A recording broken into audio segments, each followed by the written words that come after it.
My name is Richard Okenya. Thank you for joining us here on KUTV Rise today. I am always happy to be here on every Tuesday morning, just right after Monday morning with Karen Blessing on Art and Culture Monday, where it is always an exciting show. Actually, interestingly, there was a very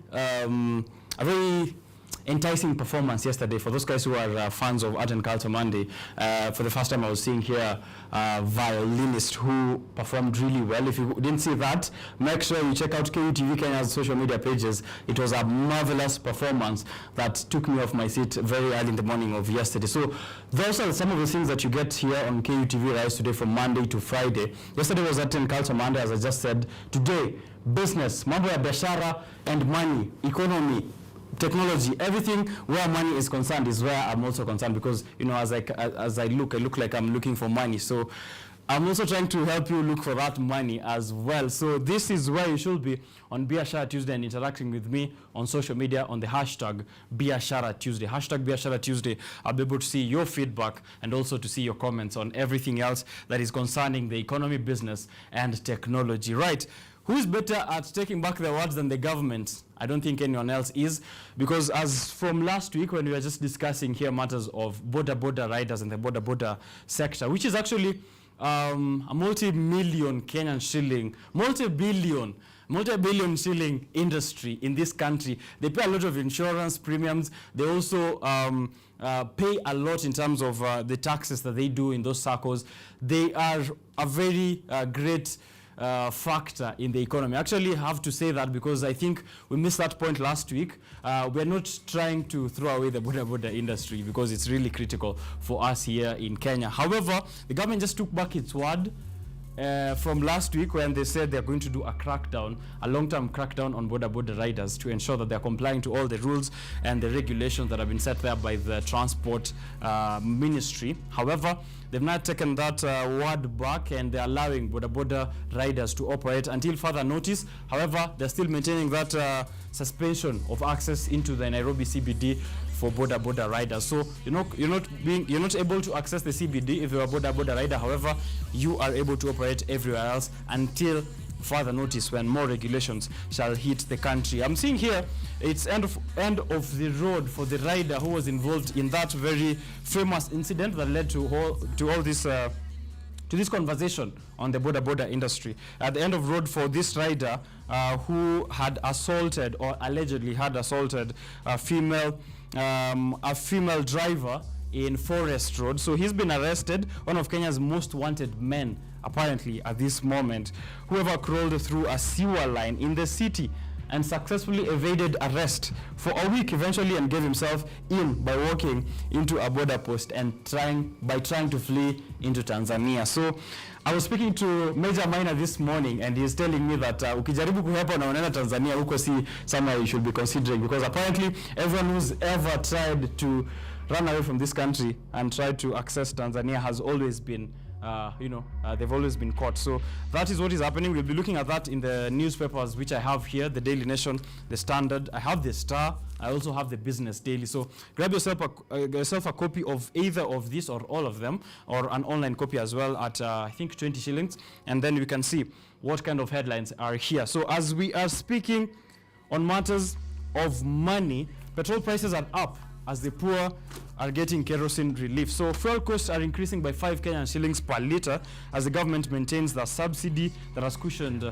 consumers from the pain at the pump. So there's a temporary or a partial withdrawal of that subsidy that was imposed last year to help cushion all the guys who are accessing, or when you're trying to access fuel at the pumps. You know, petrol prices are now at an all-time high after that partial withdrawal by the state, and this is going to see an increment of 5 Kenyan shillings per litre.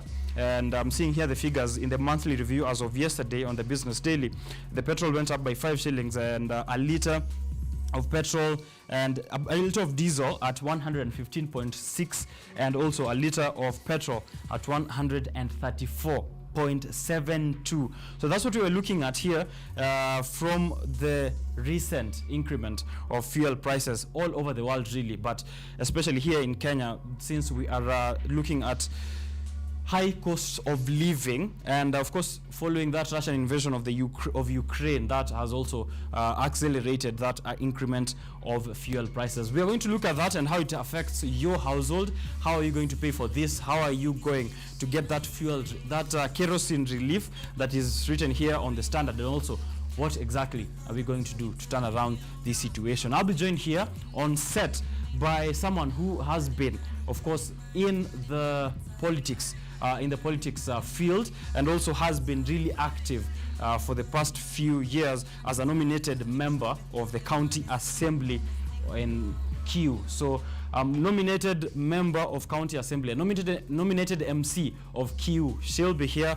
Her name is Honorable Margaret Mwago. She'll help me break down everything here, economics and politics, on the dailies, from the Business Daily, the Standard, the Daily Nation, the Star, and all in between. From the past week up to until now, how are we looking at? What do we expect from the coming days? So make sure you're tuning in for that and giving me your feedback on social media as well. Remember, we're streaming live on Facebook at KUTV Kenya. You can be sure to give us your comments there on the comment section as you interact also with the other viewers who are also there all the way towards the end of this show.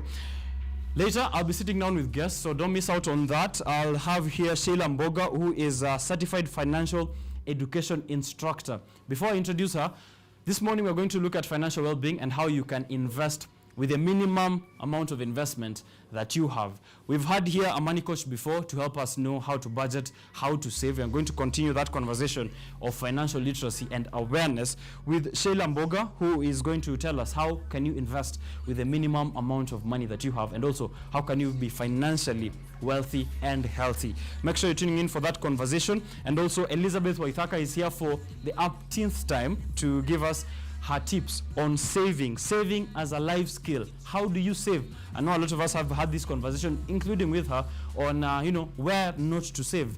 Do not put your money in the bank to lie there. Where should you take it? How do you save? How do you save, and what do you do after you save? That's what Elizabeth Waithaka will be here to tell me this morning. She's a financial coach, a money coach, and she's been doing amazing work. Of course, make sure you're tuning in for that. She also does that for children as well. So if you have small kids at home, ensure they're tuning in for this show, because Biashara Tuesday is for the kids, right? So tune in for that. And later we're going to discuss matters of land with CEO of AHL Properties, who are trying to get you beach plots that is just a small distance from the coast. How do you get yourself a 50 by 100, and what kind of financing plans are there for you to get yourself a beach plot for that holiday that you want, for you to save and also go and have a good time there in the coast? So we're going to have him over on Zoom. That is Kevin Murithi, the CEO of AHL Properties. He'll be joining me on Zoom to have me that discussion on matters of real estate, especially real estate options for the youth. So kama uko pale mtaani na uko na ruabe yako hapo, uko na 10,000 bob, how do you make that money work for you in terms of saving it, financial literacy? How do you invest as minimal as you have, and also how do you get yourself a beach plot? Those are all the conversations that we have here in the morning, and of course everything else that is economics, business, and politics that is spread on the dailies. We are concerned with that. So give me your feedback on the hashtag Biashara Tuesday at Richard_Okenya. That's how I'm at on social media. Every single platform, Twitter, Instagram, Facebook. Get me there and give me your feedback on the DMs, or tag me, or any comment that you have. I'll be able to read it. Also, give a shout out to all those guys who haven't woken up. I'll make sure that I read your comments, and also give a shout out to every single person that you want to tune in to this show. Welcome to an exciting show on Biashara Tuesday here at KUTV Rise today, KUTV Kenya. We are live all the way to 10 in the morning, so don't touch that dial. I'm going for a short break to see what is happening on the roads, and then I come back and inform you to stay informed on the alternative routes to use. Expressway imepanda, 88 billion Kenyan shillings is what the cost of the expressway is as of this moment. Is it worth it? The BRT, is it worth it? What should you expect? Make sure you're tuning in for that. Don't go too far.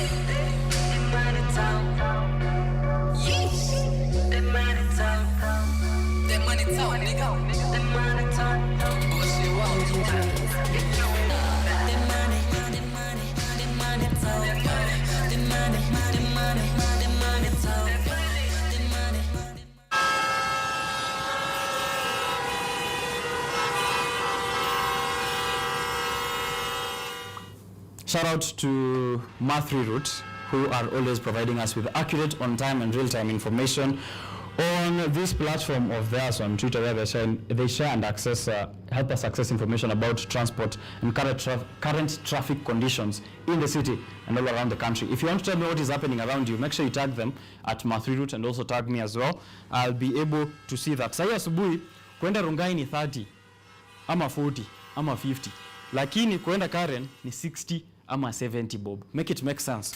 That's what Petro Mnyika is saying. Anasema Naboka Sacco should be tamed. Wanna charge, it's like if you're going to town from Thika and if you're alighting at Ruiru, you have to pay 100 bob. If you're going to town, you have to pay 50 bob. Doesn't make sense, but I know Lofa does do that as well. So Naboka Sacco, you've been put on the limelight by Petro M. Mnyika on Twitter. Anasema mwache kuwa rogue na mwache kulipisha pesa kama hiyo. Also, tell me what is happening on those roads. Is this smooth towards Rongai and to Karen as well? Left home at 6 in the morning and I got to Loresho Lions Hospital by 6:40 a.m. Let me tell you, Wakenya wanaamka mapema. Tuko kwa line number 76. Nashangaa watu wamerauka aje. First time? Is it your first time in Nairobi? Elvis Vini? We're always up early, my friend. SACCOs actually take action after I've gotten my money back with a little more on top as damages. Report them. You have a right to proper service that you pay for. So last week I saw an incident in Amatatu where someone was threatened to go and report it to a SACCO. Some rough handling by the conductor and the driver. Apparently, Melanie reported a misconduct by a conductor who was suspended last week. I'd love to know what SACCO this is. Apparently, they do take action. So that is good to know, Melanie. So ukipata driver an overspeed or treating you badly or speaking again some things that you don't want to hear, ensure you report them to the SACCO. It does actually bring something fruitful. Engineers, please explain how a flyover terminates into a highway. In a flyover ya Mombasa Road. For real, I have seen this before, and I'm seeing here a photo from Nyabuti. Interesting name. We're not going to speak about it. Nyabuti Asante. And Nasema, you've walked from Nation to Kapa. Pedestrians in that part of Kenya are doomed. What on Mombasa Road? You don't only have heavy traffic on that road, you have flyovers that are terminating into the highway. This is an ugly photo to look at, so I'm going to retweet it. Maybe engineers can tell us more on exactly what informed that kind of decision in making a flyover terminate into the highway. Thika, as it is, ni better than Jogoo Road, 1,000 times better. And this is for the guys who are going to town. But on the way back, the image I'm seeing here, kumeshikana mbaya sana. Asante sana Sagara Kelvin on that update. Looks like right outside Kenyatta University, there's traffic that's building up all the way to Thika. How is there traffic towards, why is traffic towards Thika and not towards town? I don't know, but if you're headed to town, inakaa ni vizuri sana hapa, 1,000 times better, according to Sagara Kelvin. Saya asubuhi kwenda Rongai, of course, another complaint about Rongai and the prices. Watu wa Rongai, diaspora, si unajua, mambo yenu pale. Anyway, let me take a look at the Ministry of Health. Nione mnasemaje COVID. I know restrictions have been lifted, all the restrictions really. Masks metoa, mask off really, and we're going to have that discussion. What do you think about that? But before I get into that, let me go and look at the Ministry of Health and then I come back, so don't go too far.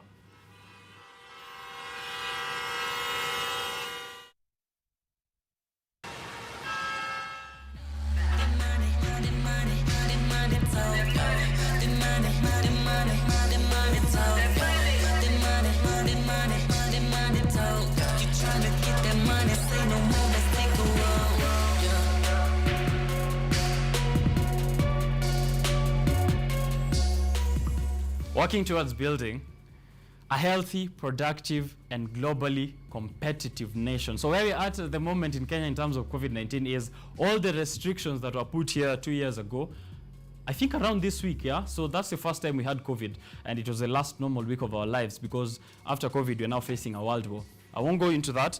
However, here, the UK partners of the Kenya-UK Health Alliance Monday paid a courtesy call on the health PS, and this is a start.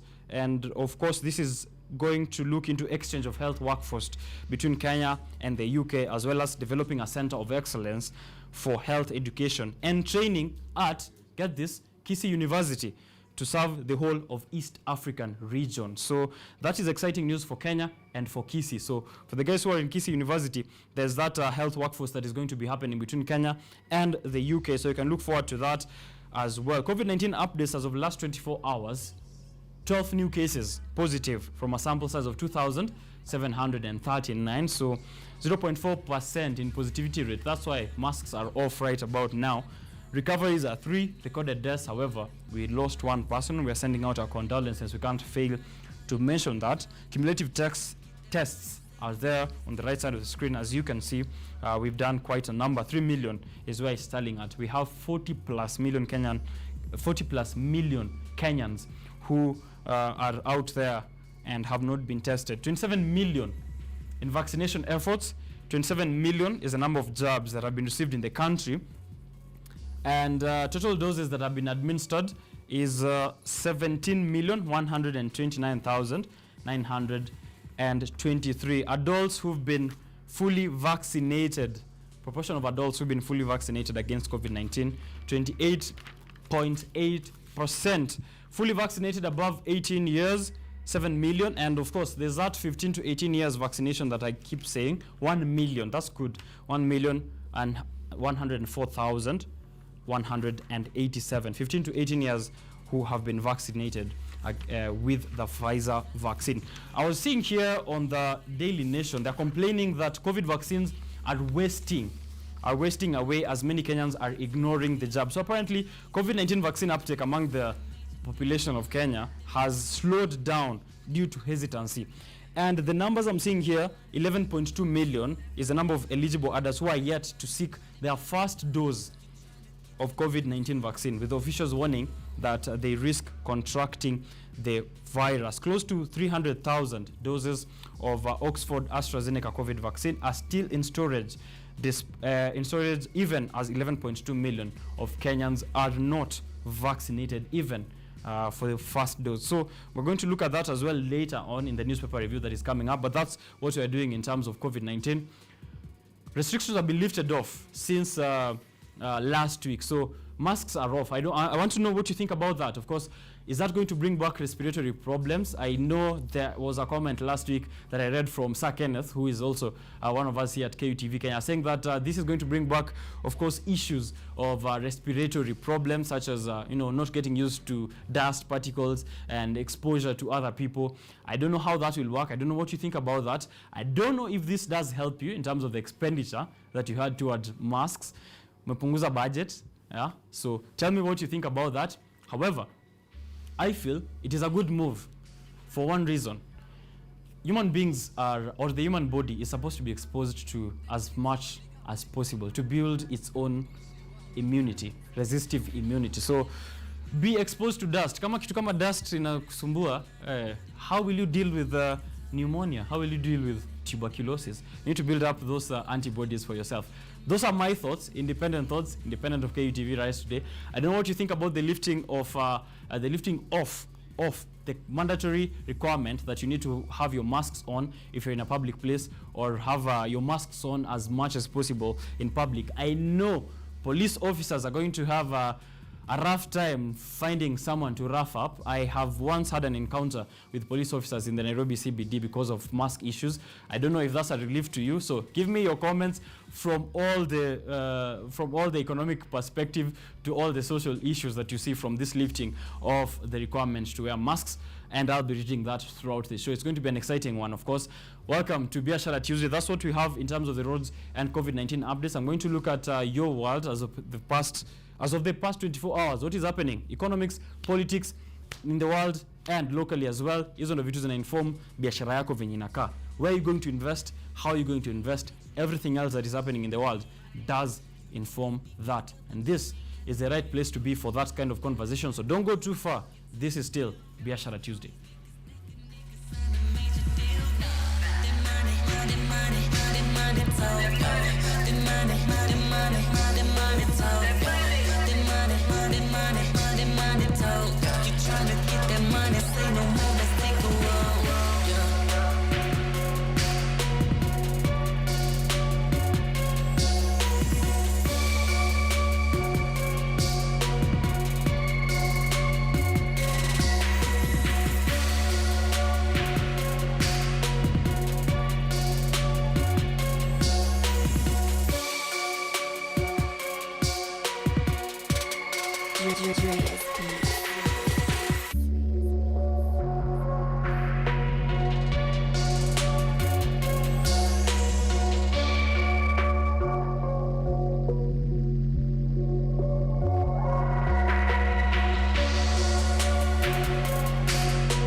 All right, welcome back to Biashara Tuesday. Asante sana for, keeping it here. The hashtag to use is the hashtag Biashara Tuesday.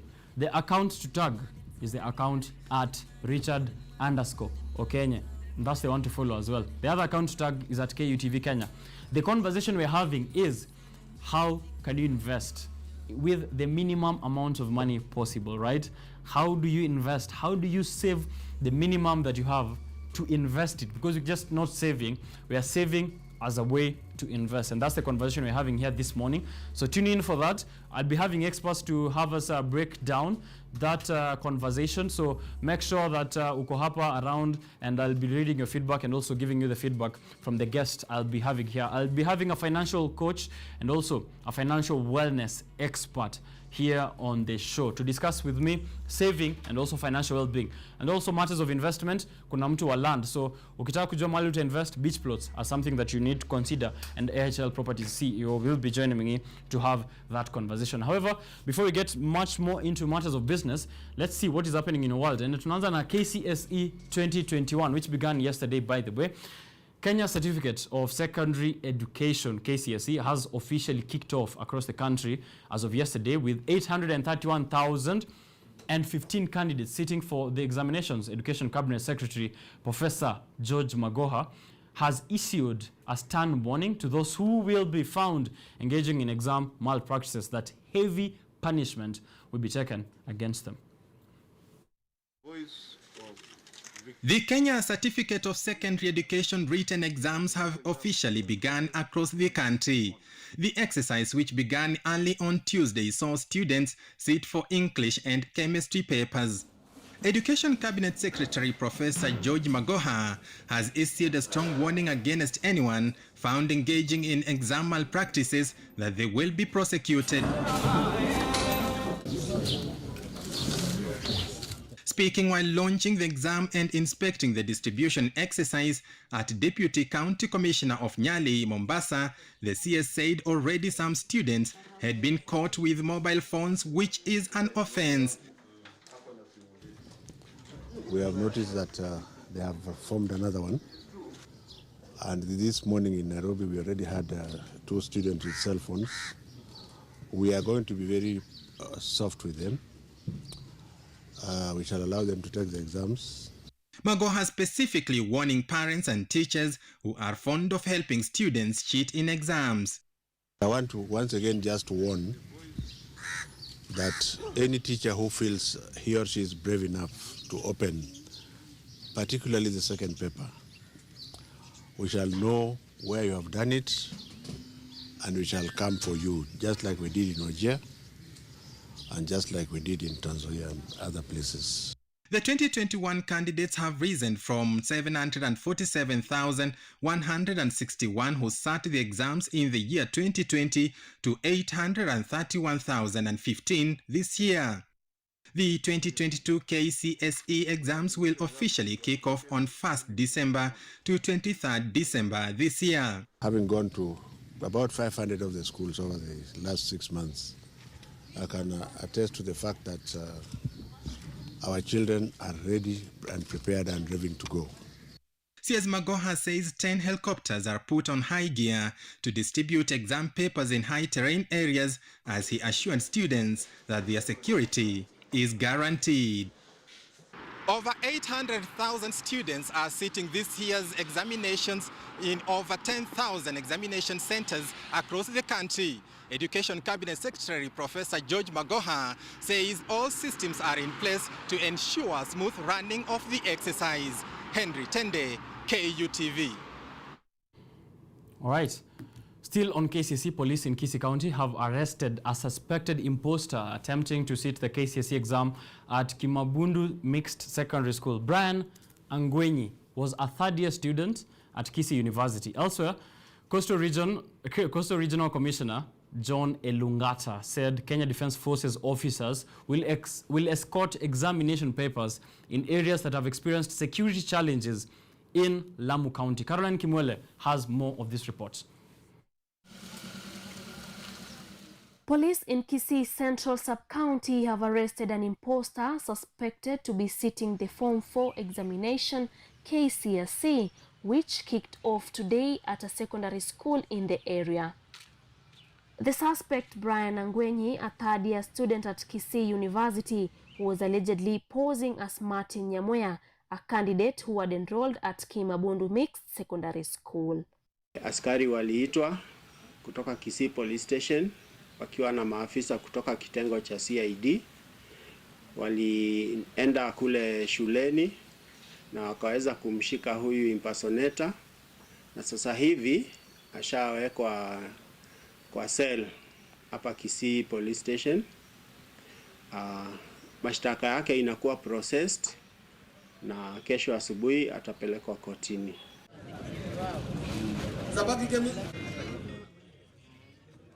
Elsewhere in Lamu County, Kenya Defence Forces KDF officers will be escorting examination papers in areas that have experienced security challenges in Lamu County. Regional Commissioner John Elungata said this was part of the multi-agency approach the government had employed to ensure security and integrity of examinations, as well as security of candidates and examination officials. We are supporting the work of the Minister for Education, the CS Education. He was with us in Nyali today. We witnessed the opening of our container. And because it's a multi-agency effort, we all want to see that the exam retains its integrity.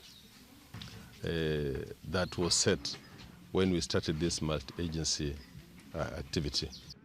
In Migori County, the Commissioner, Mr. Mwangi Meru, said that the county has prepared security-wise to ensure that they deliver fair exams free from cheating.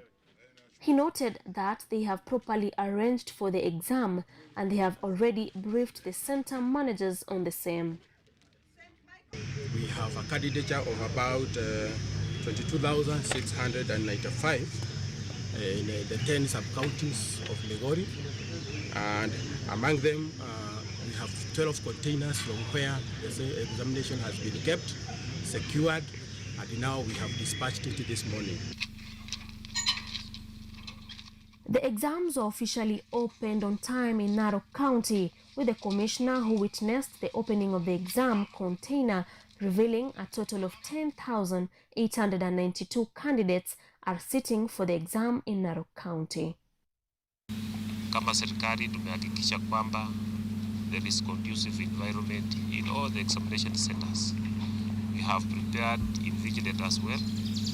We have prepared supervisors as well. Na wote tu tunawauliza kwamba wafanye kazi kwa njia ambayo vile walifundishwa. Sadly, a candidate in Kericho County collapsed and died minutes after the start of the Kenya Certificate of Secondary Education KCSE examination. Victor Kipkoech Mutai, a student at Chilchila Secondary School in Kiplayon West constituency, collapsed in the examination room midway into writing his English examination. Caroline Kimwele for KUTV. All right, always interesting stories coming out of Kisii County. I don't know if I want to say keep it up or don't, but please, yeah, those cases of people sitting examinations at the campus, please, you're embarrassing some of us out here, yeah? So the Kenya Private Schools Association, KPSA, has cautioned politicians on politicizing the implementation of the competency-based curriculum, as much has been achieved through its collaboration with the government since it was rolled out in 2017. Bentura Kwamboka has these details. Politicians across the country have been issued with a warning from the Kenya Private Schools Association on their involvement in politicizing the competence-based curriculum, CBC, for their political gains. Right now, where Mr. Munene... Speaking during a Central Kenyan Private Schools Association meeting, the Vice Chair, Solomon Munene, has said a proposal to revert to the 844 system will be impossible and unfortunate, assuring parents the CBC program is right on track. As Kenya Private Schools Association, we are not for scrapping of the CBC curriculum. It has taken a lot of time. It lasts over 6 years, and it is not even practically possible. Education is a stakeholders docket. It has got parents, it has teachers, it has got directors, school owners, and therefore, before such alarming statements are made, would ask our political class to be very careful, because I think that is not right. Munene has also urged the government to support private schools financially through loans at a favorable interest to successfully implement the junior secondary school system, and called on stakeholders to review the systems to fit within the local learning environment. For us, let us support the new curriculum, but what we would propose is review of the curriculum, so that it can fit into the Kenyan context and also be in tandem to the resources available. The government has so far finished its first phase of putting up 6,470 CBC classrooms for students transitioning to junior secondary schools across the country, and is also looking forward for a second phase that is expected to commence in March this year. Bentura Komboka, KUTV. All right, learners from the banditry-prone Sosian ward in Laikipia North are set to breathe a sigh of relief following the establishment of a public boarding primary school in the area. Cases of banditry attacks, human-wildlife conflicts, and drought have seen many learners drop out of school, but the establishment of Naibor Amani Primary School is hoped to help encourage pastoral communities in the area to keep their children in school. Biashara Amani Primary Boarding School has been established in Sosian Ward, Laikipia North, as a countermeasure to keep students from pastoral families in the area in school, following rampant cases of banditry attacks, among others, that have seen many learners drop out of school. The school is expected to act as a safe haven for students and an opportunity for local communities to learn new skills.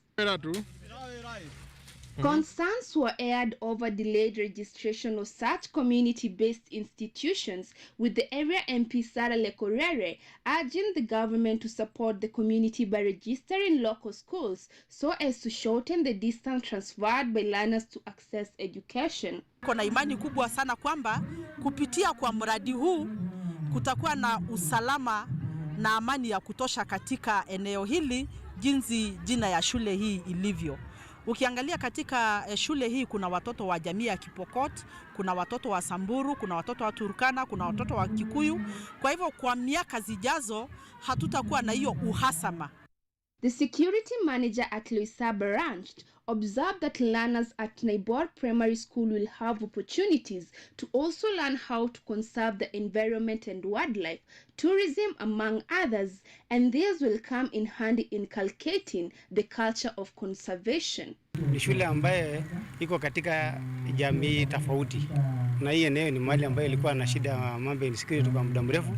Sasa hii watoto wakisoma pamoja, hawa Pokot, Turkana, Samburu na hata kabila zingine, baadaye watakuwa marafiki na amani itakuwa na amani ya kudumu. After residents and local leaders blame the escalating conflict on the government hesitancy to restore peace in the troubled region, the new school is expected to offer a strong base for conflict resolutions to take place and safety among students. Christine Brenda, KUTV. Thank you very much, Christine. But before I move on to other stories, of course, we've just spoken about KCSE, and there's a principal who's been arrested on the first day of KCSE here. I'm seeing on page 2 and page 3 of the Daily Nation. And this principal has been arrested over exam cheating. Candidates here, of course, reacting to this. I'm seeing images of them looking a bit sad. All centers that are situated in volatile areas have also merged with candidates who are not from volatile areas. So those are kind of the developments that are happening around the KCSE period that just began yesterday. And I'll take this chance to wish my former high school a very successful period of this KCSE examination period. So the one and only, the best school in the sub-Saharan Africa, the best school in East Africa, and the best school in terms generally all over the world with all the alumnus. The school that gave us the first cabinet, the majority of the first cabinet of this country in 1963. What do you think that school is? The one and only, the Alliance High School.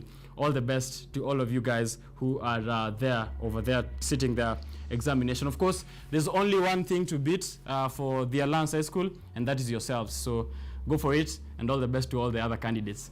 Finally, the ride by the key suspect in the assault of a female motorist at Wangari Maathai Road to evade the arm of the law came to a swift halt yesterday. Zachary Onyore Obadiah attempted to flee to Tanzania, was terminated by detectives in Sirare. He's believed to be among the lot that descended on the motorist, reported to have hit a boda rider. Here's the story. Zakaria Nyaora Obadiah, a sexual assault suspect who has been on the run, has been nabbed. Obadiah is believed to have attacked a female motorist on Wangari Maathai Road and was arrested in Sirare area on the border between Kenya and Tanzania. Detectives from the Director of Criminal Investigations alongside the Light Crimes Research Bureau in Nairobi collaborated in the arrest as he sought a secret route out of the country. According to the DCI reports, Obadiah has been on the run since last week, escaping arrest in Mukuru Kayaba through a sewer duct, and has been engaging detectives in a hide-and-seek games until his arrest. Laboratory analyses have placed him at the scene of the crime scientifically, and he was airlifted to the capital to face the charges. The events culminate after the toning down of a crackdown on boda riders operating in contravention to traffic regulations that had been declared by President Uhuru Kenyatta last week. The president condemned the incident that saw the female motorist sexually assaulted by rowdy riders after being involved in a crash with one of their own, who has so far been treated and discharged. For a border to be used to do drive-by shootings or to break vehicles' windows and harass motorists along the road, and most definitely, it is not a license for you to strip and remove dignity from our women. We cannot be a society that allows that. Na mimi nauliza viongozi, tafuteni hawa wabaya katikati yenu muwaondoe. We are going to re-register you all again. The crackdown on the border sector saw hundreds of operators caught on the wrong side of the law and their motorcycles impounded. 16 suspects are currently behind bars for 2 weeks to pave way for further investigations.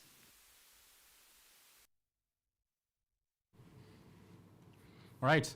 Those are very commendable efforts. I was seeing here on that story, the man who's accused of masterminding the attack on a woman on Wangari Maathai Road. And according to Mr. Peter Nyaora, a close relative of the suspect, he's saying that he had just come from Kisii that day, and before he left, he saw this suspect tie some luggage on the back of his motorcycle. So this looks like they found him through the family. So we're going to look at that story and see how DCI was able to nab this guy just before he moved over to Tanzania. But make sure you're tuning in for that. I'll be having Eric here. We had Eric last week for the newspaper review. He'll also be here once more to help me dive much more into what is happening here on the daily. So don't miss out on any bits of that. Moving on. Now, business activities were paralyzed for hours in Thika Town, Kiambu County, after ACT residents took to the streets to protest against Kenya Kwanza Alliance, allegedly for abusing the president during a rally held at Thika Stadium on Sunday. In their tents, the furious locals who walked around the streets of Thika chanting anti-Ruto slogans accused the leaders affiliated with the Kenya Kwanza Alliance of hurling insults at President Uhuru Kenyatta during a rally held at Thika Stadium on Sunday. The fuming locals were reacting to remarks made by leaders allied to Ruto and who took on President Kenyatta over his decision to support his handshake partner Raila Amolo Odinga as his preferred successor.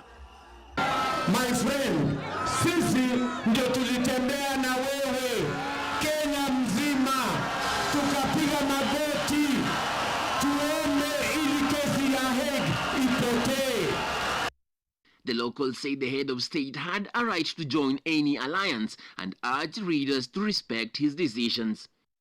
Lakini pia yeye hajasema ni mambo magani mbaya alifanyia president. Sema tutaki mikutano ya kutusi wengine. Kuongea akisema ati president alituletea Raila ndio tunajua, Raila ndio baba yetu na Raila ndio tutachagua.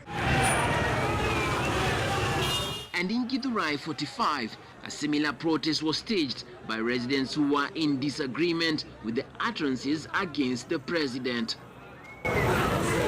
Hapa Githurai, paya mahali pa kuomba kura, lakini sio mahali pa kuja kutukana rais wetu. Mtu akiwa rais, tena akiwa kiongozi, ni apewe heshima ile inalingana na pahali yako. Want to give you a warning, tuambie round hii sio mchezo. Hapa tunasimama na Uhuru mpaka mwisho. In their gladiatorial remarks that signified the beginning of a hot political exchanges ahead of the August 9th polls, leaders from the vote-rich region allied to the Kenya Kwanza outfit accused President Kenyatta of abating economic ruins resulting in the price increment of basic commodities. Tutumie rais wetu habari, tumwambie kwamba yeye ametupatia aibu. You have come clean. You have not told us the handshake and BBI was all about politics. Akatuambia tumpatie yake 10 alafu tupatie Ruto yake 10. Mnakumbuka nyinyi haya maneno? Na Mheshimiwa Uhuru Kenyatta, tafadhali rais wetu, tumechoka kutumiwa. Niamua itaangaisha watu ambao wanasimama na William Samoei Ruto. This plays out at a time when the DP has accrued quite a backing of politicians from Kiambu County, as he is expected to be declared the flag bearer of the UDA party in its National Delegates Conference at the Kasarani Stadium tomorrow. Emmanuel Kutosi, KUTV.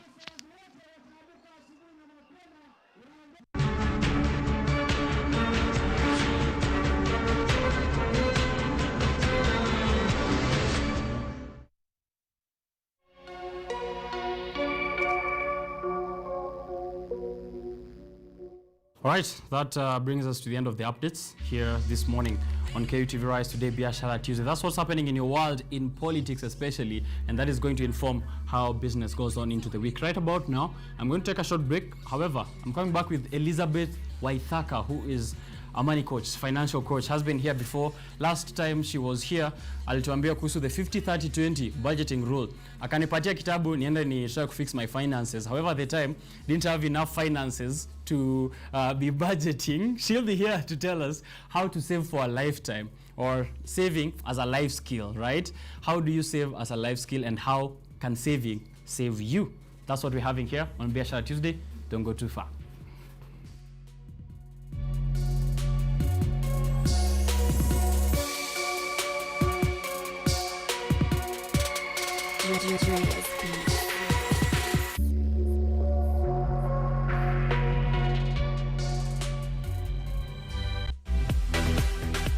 Kenya kuna aina tofauti za hali ya anga ambazo huboresha au kuwa changamoto kwa wakazi wa eneo.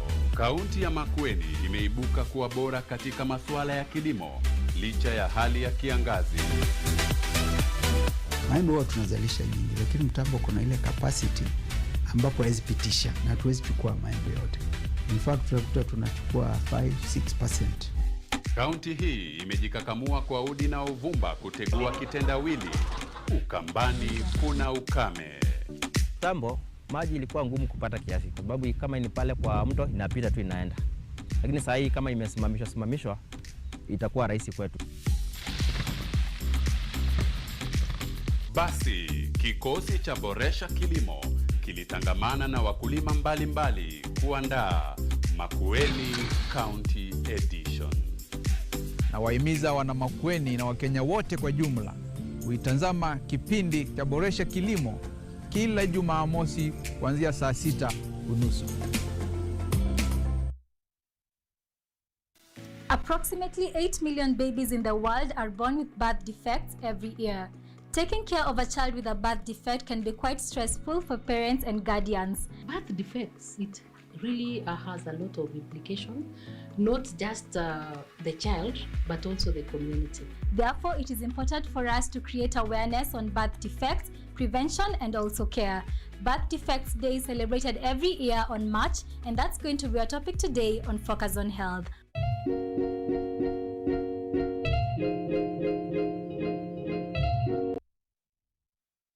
Doesn't it bother you when there are frequent blackouts? Well, this is a problem that can easily be solved through technology and innovation. You know, in urban areas we have a lot of underground cables due to insufficient of space to be able to lay overhead lines. So as we're doing the maintenance, we find that we are spending a lot of time trying to locate the fault, trying to dig long stretches. I saw this as a good opportunity for me to be able to experiment this and come up with a solution that is working, and bearing in mind that we have what we call a fourth industrial revolution.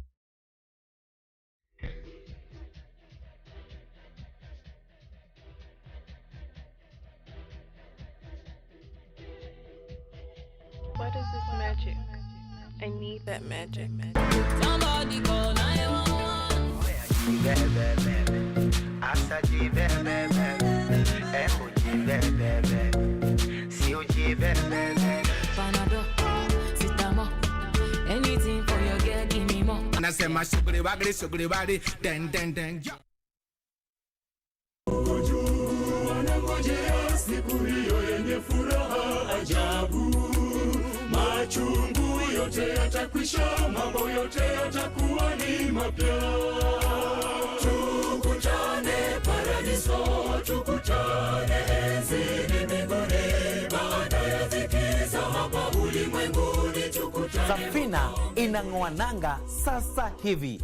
Hivi sasa ni saa 2 Ijumaa usiku badala ya saa 3 kamili juu ya alama, due to public demand. Ungana nami Albanas Mwania, nahodha wa Safina Show, nikutoe ng'ambo ya pili hadi ufuoni. Safina Show, sauti ya matumaini. Natamani kufika pale, mji mzuri ajabu wapendeza, hakuna mfano wa mazuri yajayo, jitahidi ufike mbinguni juu. Siku yaja tutasahau yale yote yanayotuhuzunisha, tumeahidiwa na Mungu.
All right. Biashara Tuesday hashtag there on Twitter is where I'm interacting with everyone on. And I'm going to give a shout out to one Chenwach Jepchumba. Leo hata nasema handle yake yote @_Jepchumba. Anasema tuning into Biashara Tuesday by Richard Okenye is a great way to start one's Tuesday, right? And also to start the rest of the week. Thank you very much, Chenwach. Asante sana for always tuning into this show and also sharing some of that information. Don Jakujwang, always kutoka Turkey, anasema lazima tune in, angalie tunasema nini hapa. Asante sana Donaldo, a very good friend of mine also, and interesting character pale hivo on Twitter. Langat Collins pia anasema amerecognize show iko shwari. Shoiko Shwari. Asante sana Langat Collins for tuning into Biashara Tuesday this morning. Continue giving me your feedback, and also on Facebook. Watu wa Facebook sijawa ignore vile, there's also all those other platforms that I'm coming to you. On the comment section is where we're interacting, and we are live there on KUTV Kenya's Facebook page. So if you're moving out of your house or you want to have that interactive session with some of the fans who are on the comment section, make sure unaingia pale KUTV Kenya on Facebook, na unapata watu kama Ojwang Mariam pale kwa comment section wakisema mambo yao. Naona hapa Avush Banadi Lord, good morning KUTV Biashara Tuesday locked. I'd love to know kama ni Avush ama Avash Banadi Lord. John J, good morning Richard Okenya. The show is upbeat and very informative as usual. Fuel and food prices are still skyrocketing, but we are hopeful for brighter days ahead. This is where we're going to have the conversation on fuel and the rising of the cost of living. So tune in for that conversation. But as the cost of living goes up, as the cost of fuel goes up, how do you even save, right? What is there to save? Is there something that you have left to save? And should you save? And how do you save? How do you create a savings plan? What should you be saving for? Why should you be saving? That's the conversation I'm about to have right now with Liz, the money coach. Elizabeth Waithaka has been here before, and we love to have her here every single time again. And she's here to have me that conversation on how to save as a life skill. So I'll welcome her to the show. Welcome back again. Thank you so much. Please introduce yourself for our first-time viewers, and then we can continue with the conversation. Thank you. My name is Elizabeth. I am a money coach, a financial advisor.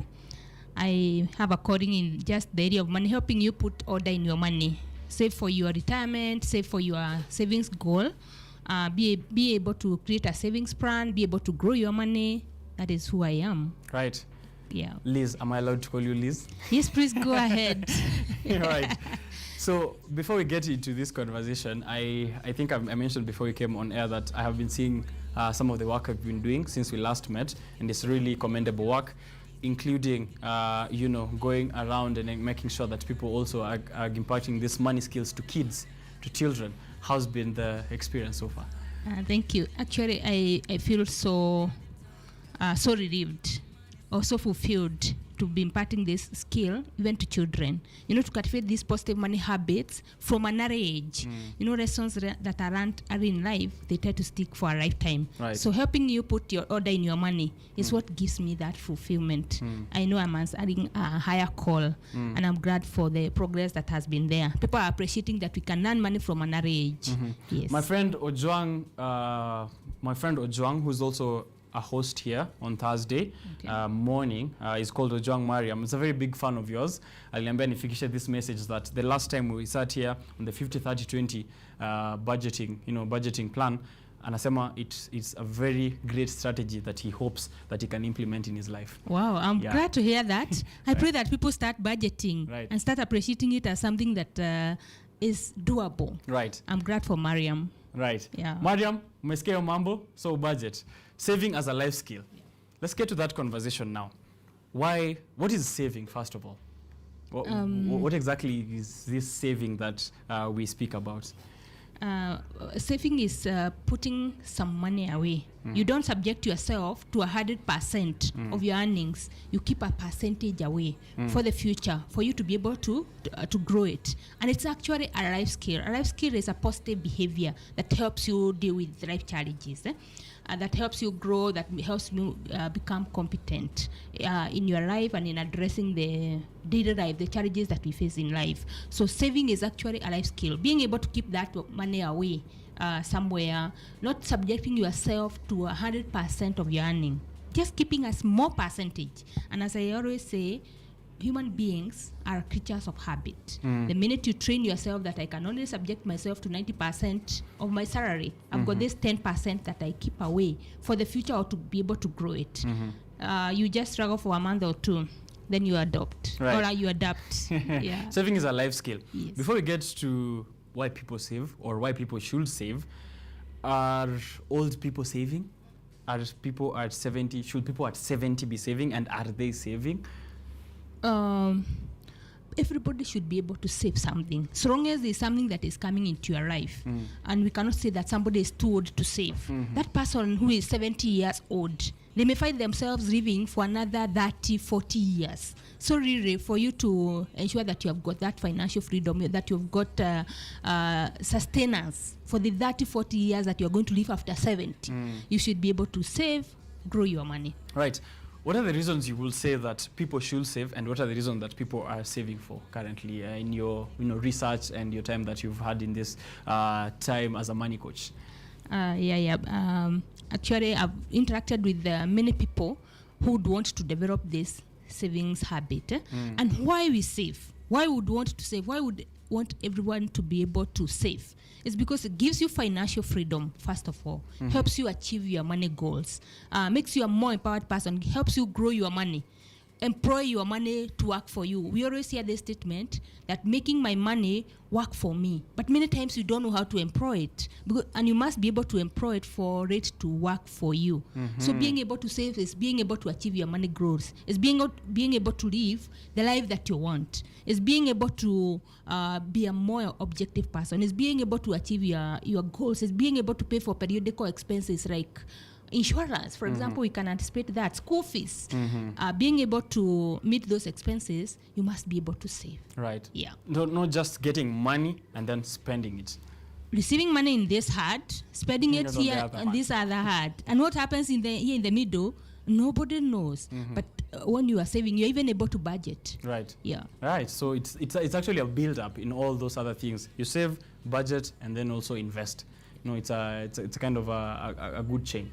Definitely, you may not be able to invest, you may not be able to grow your money until you have got that ability to save something. It does not matter how small, but just develop that culture of saving. Interesting, you mentioned that it does not matter how small. Yep. And a lot of people have this excuse that, oh, I'm on a tight budget.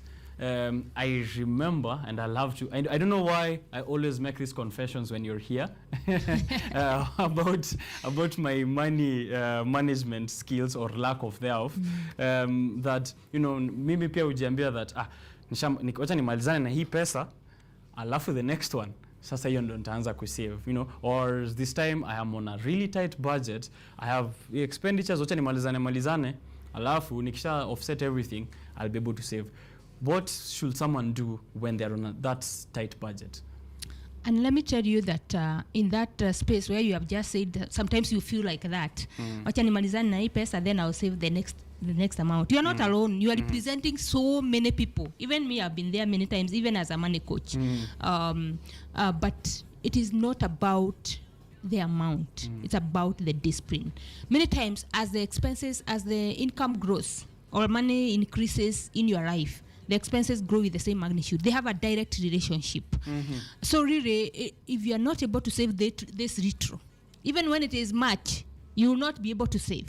So really, it is your habit. It is your how you interact with money. Being able to save irrespective of how retro the amount is. And we've seen people who do not have those big salaries, in quotes, those big salaries. People are waiting for 6 figures for them to be able to save. Right. It does not work like that. When you're earning that 1,000, even when I'm teaching children about money, young adults, I tell them, when you get your pocket money, 1,000 shillings, save 100 bob.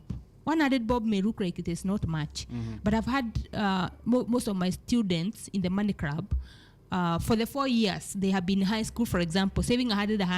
By the time they are leaving their Form 4, they're able to even to buy themselves a smartphone because they were able to grow that money. Right. So it's never about the amount, it's about the discipline. Right. Everybody should be able to save, however small or big their salaries or their incomes are. However small or big, why is saving important? Saving is very, very important. First of all, it gives you the discipline. And for money, one of the things that we need is that discipline, the consistency to be able to subject ourselves just to a small portion of our incomes. Helps us achieve our money goals, help us plan for our retirement, helps us live in freedom, helps even, for example, people who are married. One thing that will strengthen marriages is being able to save. Yeah. So saving is very, very important for marriages or for homes to be able to afford children's education. Maybe you've got this dream. Like my son tells me he would want to go to a university in Canada one time. So and all the best. I hope he does. Shout out to him. He's still very small. Yeah. I don't know what is Canada about him. But for me now, I know I must start doing something for him at this point, for him to be able to achieve that dream, that goal. I have taken a structured saving way for me to be able to grow his money, that I'll be able to afford that Canada fees. I don't want him to get there and I'm not able to pay that fees. Right. I'm sure many of our viewers this morning, they have got those big, hairy goals. You see the ones that looks like they're out of this world. You don't even know how you are going to achieve them. Right. But very start scary. Saving. Very scary goals. I am very telling big. you. You can start saving small and, eventually it's just a small thing. One thing, there's the power of compound interest. Yeah. You save to be able to enjoy the power of compound interest. And it is magic. They say that compound interest is magic. Because the money that your money makes, that money grows. And, the only way you're able to to enjoy the power of compound interest is by being able to save. People think that you can only save for investment or for something else, but you are saying that you can also save to have fun. Actually, one of the things that will give you freedom and to live the life that you want, to enjoy all the fun. Like we were saying last time, it was during Valentine time. Right, it was. Yeah, you cannot be able to enjoy your Valentine if you don't have something saved for that Valentine. So really, saving it may look like it is difficult to start with, or you may feel like you're in a budget, but that is saving is what will help you enjoy the things that you could not have enjoyed in a normal way of life, receiving your money and putting it into that. You mentioned that you're also trying to do something for your son who has this dream to go to Canada.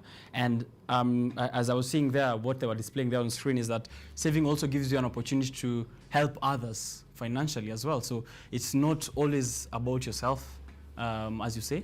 The essence of life is actually in giving. When you give, comes back to you. My Bible tells me a good measure, well shaken together and running over. So until we are able to save, we are not able to give to those who we love, to those who are in need in the society. Don't give from an empty cup. Right. You put it home with that. Right. You don't give from an empty cup. Right. Peace of mind and confidence. How do I get that through saving? The fact that you know that whatever it is that you want to achieve has already been put into perspective. And for those of us who believe in God, we know that by putting it down or maybe starting that journey of saving, it is also a prayer that the Lord will help you achieve that goal that you have. And that gives you peace of mind, gives you financial freedom, gives you that consistent, gives you joy that you are able to keep away some amount for savings, right, and for growth. You know that your goals are going to be met. Yeah, you can stay at peace now knowing that nalala nikijua nimesave, tomorrow I'll do this and that. Yeah, because money gives us all of us, we never feel that we have got enough money. Nobody feels like that. But now when you know that you have saved some amount and it is growing, even when you're not there, even when you are sleeping, that money is still growing somewhere. It is still working.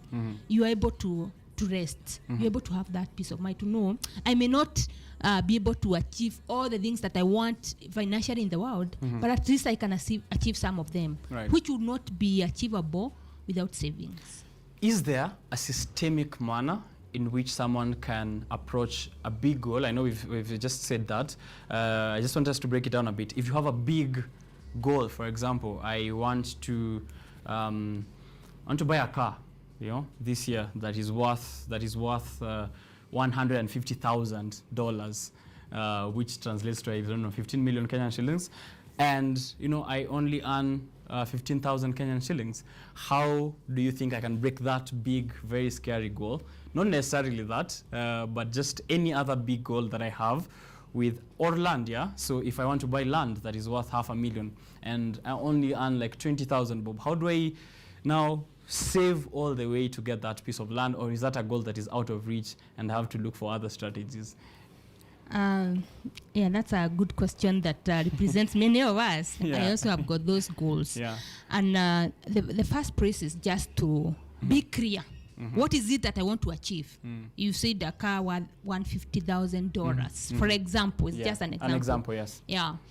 Determine what is it that I want. How much will it cost? By when? Put that down. From there, have a savings platform, and that is what I do in my life to help you finance your goals.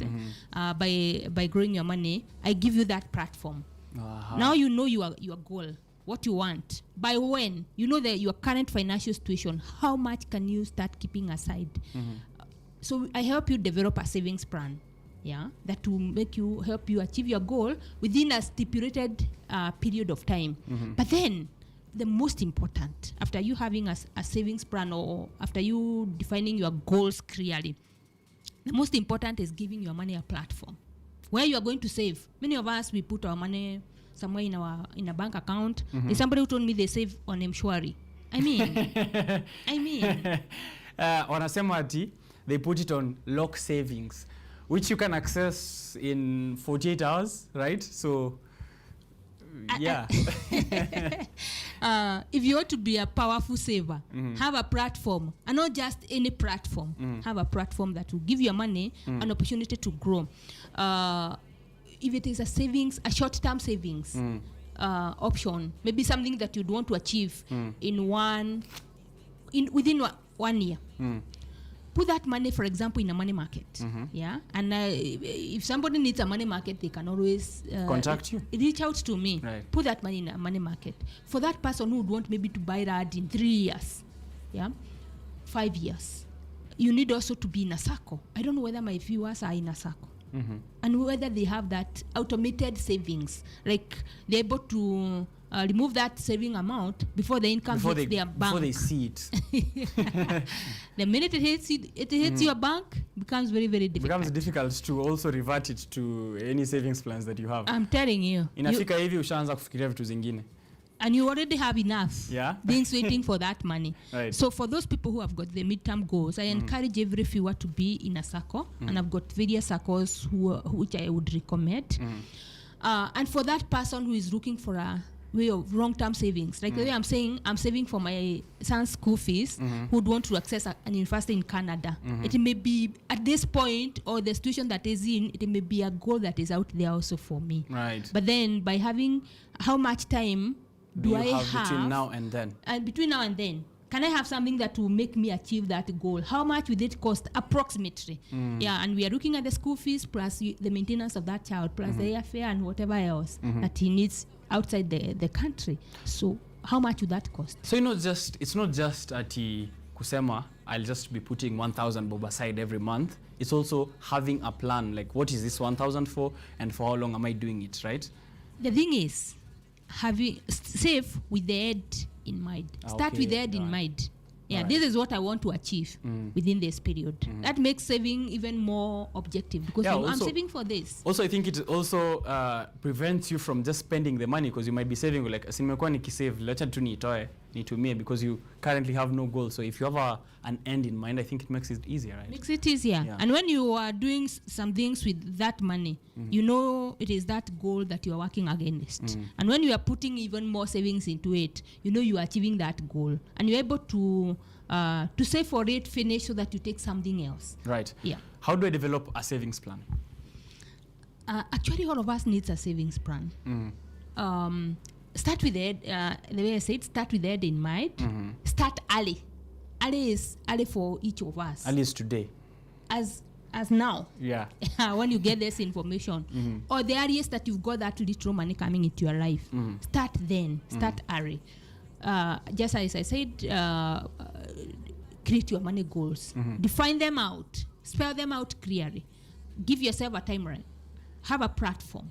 And determine this is the platform I'm going to use to grow this money. And there you are. You have a savings plan. Automate your savings. Right. Yeah. I'm seeing here, anaitwa Hillary. Hillary anasema, mmekimbia sana kwa hiyo part ya sako. So he wants to know, how do you identify? I know we are not having a conversation on SACCOs, Hillary, but he wants to know, how do you identify those best SACCOs that you save at?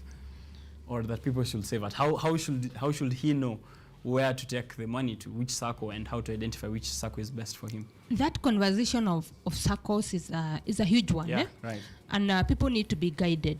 You don't just go into any SACCO. You've had all kinds of challenges in that area. So it's good to look, especially at the asset base of the SACCO. Look at even the reputation, the history of that SACCO. Look at the membership. What is the basis? What is their model? Don't just join a SACCO because it has the word SACCO. That's why I said I can recommend a few. All right. As a financial advisor. But it is good to evaluate what SACCO that you are getting into for your midterm goals. Everybody needs to be in a SACCO. Even as you do other savings option, even as you do the money market, you still need to be in a SACCO. A SACCO is savings and credit. Many times you need just a bit of credit. And SACCO is a very good way of getting your credit. Right. So first of all, look at the asset base. Okay. So that it doesn't go with your money. Yes. Are SACCOs and banks tied? They are relatives. Oh, okay. They are people, they are doing this, they're in the same industry, the financial industry. Even us, me, I am at an investment company. We are all in the same industry. But then, their roles in your life, in growing you financially, they are different. Yeah, it's you to determine. You not stay without a bank account. Your money comes through the bank account. Right. But also you need to save some money away from your bank account. So I recommend a SACCO for everyone. Right. Yeah. Before we move on to more on saving tips, kuna watu wanakuanga na kitu inaitwa merry-go-round, right? So mmepatana hivi watu 10, mmejumuika, mkajiita tujumuike limited na mko watu 10 hapo, mmejumuika, mnapitisha pesa hapo. Is that also a good savings way? You know, just waiting for that money for 10 months, is that a good saving method, or what would you say about that? Those merry-go-rounds or chamas, especially as women, we are in that space so much. Really? And of course there is the power of togetherness.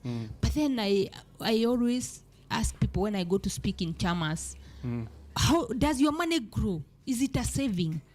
Is it a saving really? What happens if one of the members does not honor their obligations? True. Because it has happened many times. A lot. And when you save in a chama, 1,000 or 10,000 every month or every week, you are going to receive the exact money that you put in that chama. Exact or less. So really is that really a saving? Because it is not only about putting the money aside, it's also about growing it. So does it grow in that chama? Right. So even as you put your money, and I'm not against chamas, but it is also good to ask yourself, is there a better way of doing this by giving my money an opportunity to grow? And even those chamas, they can invest that money and grow it even by a little bit before distributing it to their members, so that we are not just exchanging money from one hand to the other with nothing happening to that money. Nishikie pesa alafu nishikie kidogo alafu nishikie kidogo alafu irudi kwangu. Alafu nitakupatia. It's difficult. It is very, very difficult. Mmejumuika tu hapo. Yeah. So, how do you determine what you need to save? Is there a method to take a look at your money? Determining how much you need to save. The rule of thumb is, don't just save for the sake of it. Save with an objective. Save with a goal in mind. And that's why I said it depends with the financial goals, which many times we even don't have them. We are just saving just for the sake, because the financial coach or whoever said that we need to save. So I just save for the sake. So the idea is, have the goal in mind and start working towards achieving that goal. Yeah. All right. So also you do mention in one of your smart tips that you know, you need to stick to cash payments and reduce relying on credit cards. So what is it that you have with in terms of credit cards? What is the why prefer to cash payments when you're trying to save rather than go through credit cards? You know, when you are paying cash, it becomes more painful. When you're just going to sweep cardi, there's that advert that is on the media that says swipe your cardi. You know, becomes easy. It is not painful. You're able even to do impulse buying because you are using a credit card, and it is easier. It is easier when you have a credit card to pay for things that you did not even plan for. So one of the ways you are going to break your savings, or your savings habit, or your savings plan, is by paying via a card. Right. So I always tell people, please try to pay cash as much as possible. The chances of impulse spending, buying things that you did not plan for, becomes reduced. Yeah, because and you money become that more objective. Money that you're not seeing. I found myself in that situation a couple of times. Mtu anakuleta just tulipe tu kabili, uko like, okay, just put the card in there and then I'll see the balance later. And then napigwa na butwa baadaye. Sometimes you even spend until that card is negative. Right. You're paying something and you're told, reduce this amount because you don't have enough in this card. in this account. Right. Yeah. Let me go through some of those smart tips which are being displayed there on the screen from you. And then we can see which maybe people might not be getting really well. You mentioned start early, start with the end in mind. Always have a savings plan. And you know, we've just gone through how to get a savings plan. As you said, everyone needs to have a savings plan. Track your expenses. You know, have a spending plan. A spending plan. Right. It's very, very careful, and it is very, very powerful. And you need to have that conversation one of the days. Spending plan. A spending plan. Don't just spend and spend and spend. There's people who say that they spend until they drop. They shop until they drop. Shop till you drop. Yeah, it is good to track. How do you spend? How do your money move? What is that biggest area that you spend on? So track your spending every day. And that's why we have the personalized money diary that you talked about. Right, that you gave me last time. Yes, yeah. Right. For you to be able to know what am I spending on every day, and for you to be able to see where you are going to improve. This is always a journey. It is always a journey. It's not something easy that you just wake up one day and do. Open a separate account for your savings apart from your regular salary or business account. I have to say I'm guilty of having just one account where I just pile all my cash in, and also another circle or another chama where I pass napeana pesa inarudi baadaye. Lakini that is a conversation for another day. Why is it important to separate your money? I know we've said this before, but now for saving, you need to have a separate account where you're saving. Yeah. That's what you're saying. Why is that? And when we say a separate savings account, it's not two accounts maybe in the same bank or in different banks. It's somewhere you put your money away that you're not using every day. It's somewhere that you pay yourself.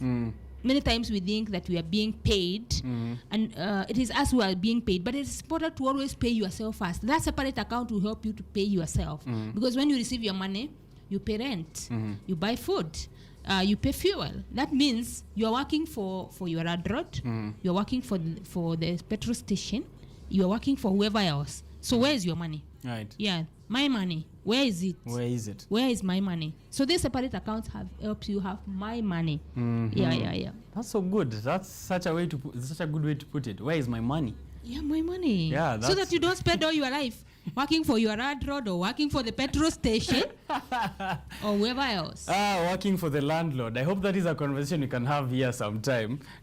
Watu wanaenda kazini kufanyia kazi landlord na kumlipa tu wa have somewhere to stay.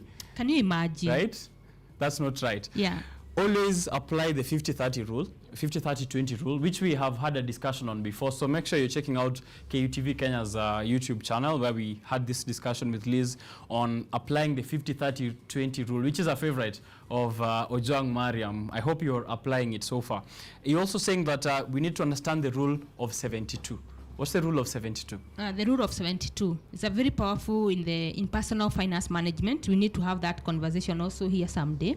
But the rule of 72 is helping you determine how much time will it take for you to double your money. Many times we want to start saving, and we want that option that will double our money in a year or in a month, so that when you are saving 100, you want it to be 200 in a month or in a day. So the rule of 72 helps you determine how much will it take for my money to double. Okay. Yeah. All right. It's a very, very powerful in personal finance management. If you have a goal that is costing you 100,000 shillings or 1 million, how much time would I need to keep it away or to invest it for it to be 2 million? Save this 1 million. How much time would it take for it to be 2 million? Okay. Yeah. Liz, it is 8:33 in the morning. We've spoken quite a lot, and I feel like I have a lot. Sometimes I personalize these conversations because I feel like I'm trying to get tips for myself and forget the viewers sometimes. But because we are always going to make sure that we have you here back again, thank you for having that conversation with us.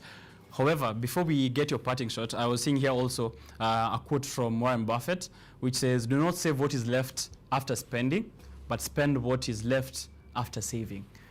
Definitely. Don't just don't spend fast, then save.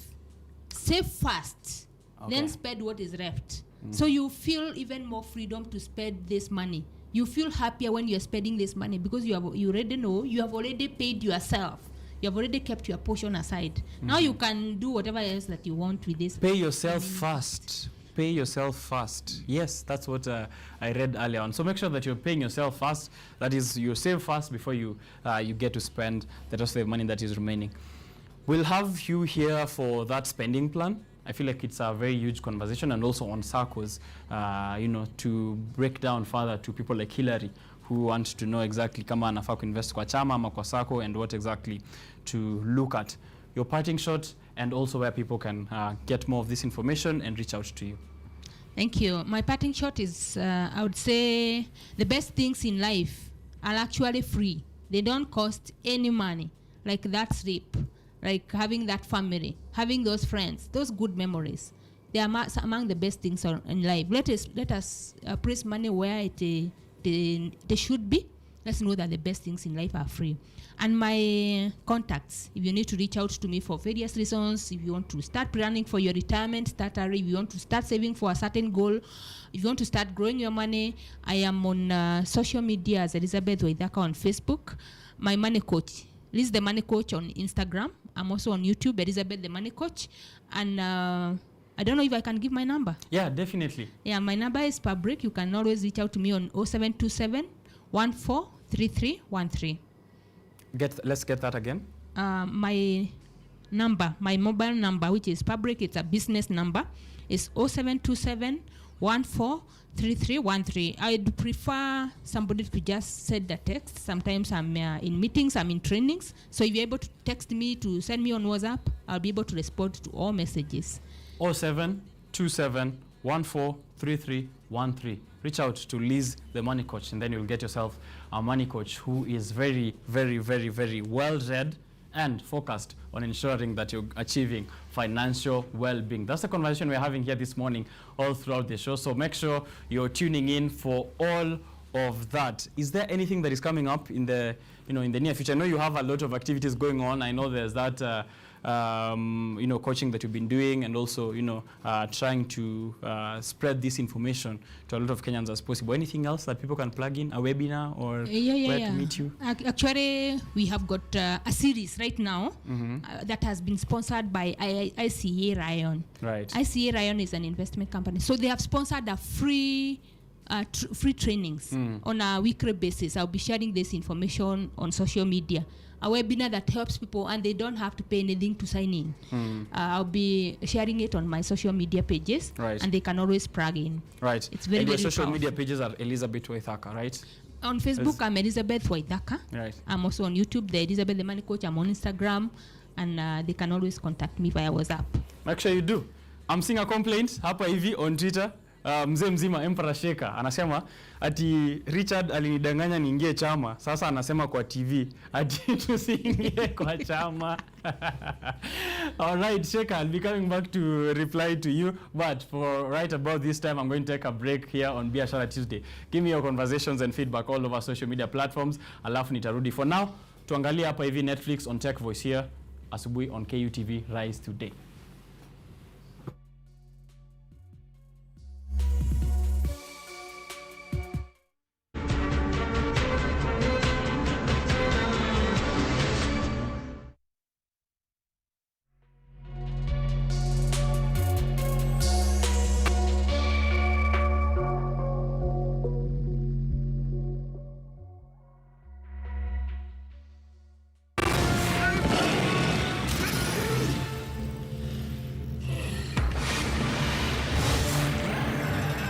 Netflix is an online service which allows you to stream thousands of films and TV programs for a monthly subscription fee. Streaming simply means watching something without having to download it first. Therefore, as long as you have a fast internet connection, streaming is a quick and easy way to discover lots of new shows. If you're a subscriber who's looking to take your streaming experience to the next level, here are a few tips to help make you a Netflix master. Number 1, choose the best plan for your viewing habits. Netflix offers a variety of plans to meet your needs. The plan you choose will determine the video quality and the number of screens you can watch Netflix on at the same time. Netflix has now launched a new free plan exclusive to Kenya. Before you get too excited though, the free plan has a few catches as expected. The content selection is going to be a quarter of the content Netflix has on its paid streaming plan, and the plan will only be available on Android phones. You also won't be able to download a show or a movie. There are 4 other plans on Netflix, from mobile device access at 300, basic paid plan at 700, standard plan at 1,100, and the premium plan at 1,450 Kenyan shillings. Number 2, personalize your account with profiles. Every Netflix account can have up to 5 different profiles, which helps keep everyone's preferences separate. If you have different tastes, this comes in handy as each of you makes a profile and receives recommendations that are tailored to your specific taste. Every time you log into Netflix, you'll be able to choose which profile you want to open, and it's simple enough to switch watching. Watch a show or movie but then turn it off without finishing, it's added to a continue watching list. This list makes it easy to start again when you eventually return. Just click the title you want and it will resume. Number 4, download shows and movies to watch offline. It's important to note that this feature is only available for some titles and only on mobile devices. The option to download movies and shows is especially useful if you're planning on going somewhere that doesn't have a stable internet connection. Most downloads will last on your device for a week before expiring, which means you'll have to download them again. Finally, add captions, subtitles, and audio descriptions. Luckily, Netflix offers subtitles and caption tracks on every show and movie. Most titles have them in multiple languages even. You might also have the opposite problem. You can hear the show or movie just fine, but you can't see it well. In that case, it's good to note that many titles also have an audio description mode. Turning on this mode will give the show or movie a narrator that describes everything happening on the screen. It's a lot like an audiobook, only with optional visuals. And now I hope through this, Netflix is incredibly easy to use and navigate. No matter what you watch, you have tons of ways to customize your account. So go out there and stream away. This has been Tech Voice with Richard Okenye. Catch you in the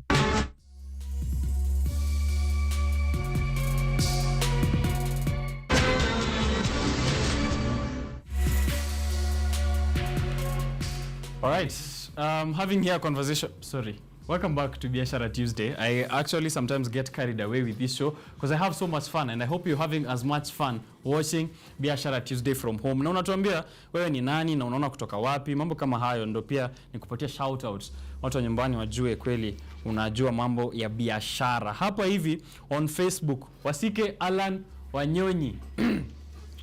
Let me read this comment from Emperor Shaker, who is the host of Entertainment Friday here on KUTV Live Studio. My gosh, chama is a savings plan if we people honor it. Hata kama it's your own money, si rahisi ujipate na hiyo 10k yako mara moja. So, Wasike Alan Wanyonyi has hunted me down all over social media from Twitter to Facebook, trying to tell me that I should tone down on speaking against chamas, especially the one that he is in. Ambayo sita mention jina, ambayo I am also partly an investor. I'm an investor in that chama. Asante sana Wasike though for watching the show. Make sure you're tuning in for Friday's Entertainment Friday show on the morning. Nakwanga heavy fire. Best way to start your weekend. tumeachana na hiyo mambo. Tuingie mambo ya biashara na magazeti. Here it's business and the Star, Business Daily, the Star, the Daily Nation and the Standard. On my right is Eric Masharia. I already dropped the Masharia joke last week. I don't think I have much more. So we'll just get into the conversation of what is happening here on the headlines. I think the first thing that I always want to hear from you is on politics. Yeah. And they have to forgive me. I can't avoid politics. Economics and politics just go hand in hand, right? Yes. On the headline of the Daily Nation is Ruto's big day. Okay. On the headline of the Standard is trouble in Azimio. I think last week the headlines were a bit favorable for Azimio, and less harsh on Ruto. I think things have switched sides this time. So Ruto's big day is today in the Kasarani Stadium in his quest to be officially named as the Kenya Kwanza Alliance, something that I have things to say about, so later on. And then there's also trouble in Azimio. The Business Daily is focusing on business in the Moi family, where Moi family is now, that is Baringo Senator specifically speaking, Gideon Moi has bought back his majority stake in geothermal power plant, and we're going to speak a little bit about that. And also there's a hitch in the fuel prices, an all-time high at 134 per liter of petrol and also at 115.60. Eric, nakumbuka tukibuy liter ya diesel at like 50 or 60 shillings not so long ago, right? Things are really going to the pits, Yeah, things and they will continue to do so for a while. Remember last week when I was here, I told you, like, if anybody if you have the opportunity, buy some stock in energy. So I think whoever took or heed my advice is probably really happy about his portfolio right now. Yeah, especially if they invested in energy companies. And you're saying this is going to continue into the future? Yeah, this might continue into the future. This is largely governed, like I said, mostly because of the war that is going on in Ukraine, the conflict between Russia and Ukraine, and also this coming on top of the already weakened supply chain lines because of COVID. Okay. So there will be a bit of disruption before the market, probably next year, starting from next year, then the supply chain lines might now come back in order. Yeah. All right, so I'm seeing here the government, as we had mentioned last week, there's that subsidy program that was there to cushion the oil marketeers and also everyone else who is trying to access fuel. And the subsidy scheme, has been supported by billions of shillings that was raised by fuel consumers. And this has now that it has been affected and made it unsustainable because of that war that is currently happening in Russia. And as you told me, between Russia and Ukraine, to be specific, the invasion of Russia in Ukraine, oil prices are soaring. Even the US, you were telling me before that even the US is feeling this effect. Yeah, much more so. Remember, right now there is already an energy. Before this, there was already an energy crunch in Europe. And with now what is going on, remember, most of the in fact the EU gets most of its gas from Russia through two pipelines, which is the one going through Ukraine and the Nord Stream 1. They delayed the certification of Nord Stream 2, so there's a bit of a crunch. Normally they would rely on the Americans to provide the energy deficit, but even the Americans themselves are facing energy deficit to a point that they actually right now almost about to recognize a government that they have been actively fighting for so many years. How the tables stand. Yeah, it's very interesting what is going on in the US government is politics. Now in Venezuela trying to make courtship with them. Yeah. Okay, so even the mighty do crumble, Ata simba ukula nyasi sometimes. So that is what is there on the Business Daily. We'll get to touch on the Business Daily throughout the show. However, the Daily Nation, Ruto's big day. Yeah. Is it? Is it? He's about to. There will be the NDC between there's be an NDC, a Kenya Kwanza NDC today in Kasarani with 4,350 UDA delegates expected. Yeah, is it UDA delegates or is it Kenya Kwanza delegates? Because I believe CCK, Chama cha Kazi, and ANC and Ford Kenya will also be part of the day's events. All right, so they're saying it's 4,350 party delegates, 10,000 participants. So it's 10,000 participants in total, who include 4,350 party delegates and another 5,600 including aspirants. So that is the big day that is there, and it's expected that they're going to unveil, the Kenya Kwanza team is going to unveil Deputy President William Ruto as of course the flag bearer for that coalition. Last week the UDA party was holding, what is it called, nominations or interviews for presidential candidates. Was that necessary? I mean, who expected for them to say, all right, DP Ruto is not running, we have another presidential candidate? There's this saying, especially when you're coming to power relations, that sustained perception is greater than fact. So the perception of that there is democracy going on within the party is really important, especially if you're going to be going into the nominations. You want your members feeling that this is a free and fair democratic process, and this is a party that upholds such kind of values. So I think that was why it necessitated the kind of interviews that we saw.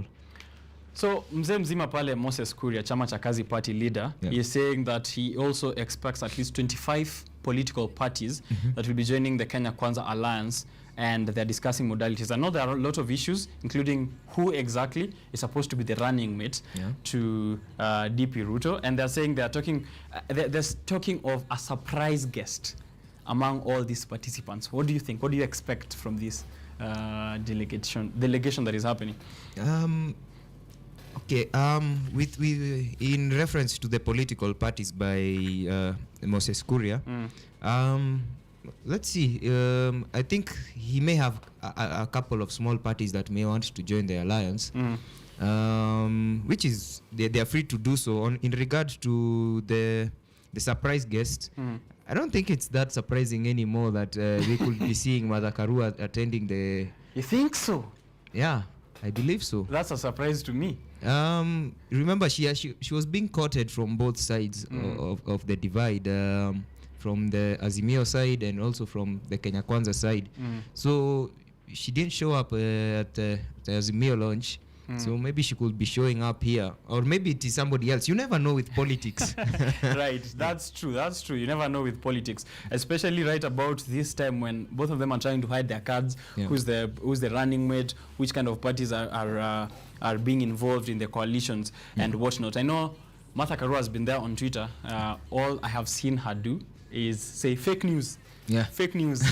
Kini fake news. This is fake news. So hopefully she'll give us some true news sometime into the future. So that is what is happening. Ruto's big moment as UDA is set to unveil him as its candidate over there in Kasarani. So wale watu wa Thika Road mjue pale Kasarani leo kutakuwa kumeshikana sana. Pale chini, and I think I want us to attach this, tuishikanishe pamoja na what is there on the standard. Jubilee's U-turn on Raila's deputy.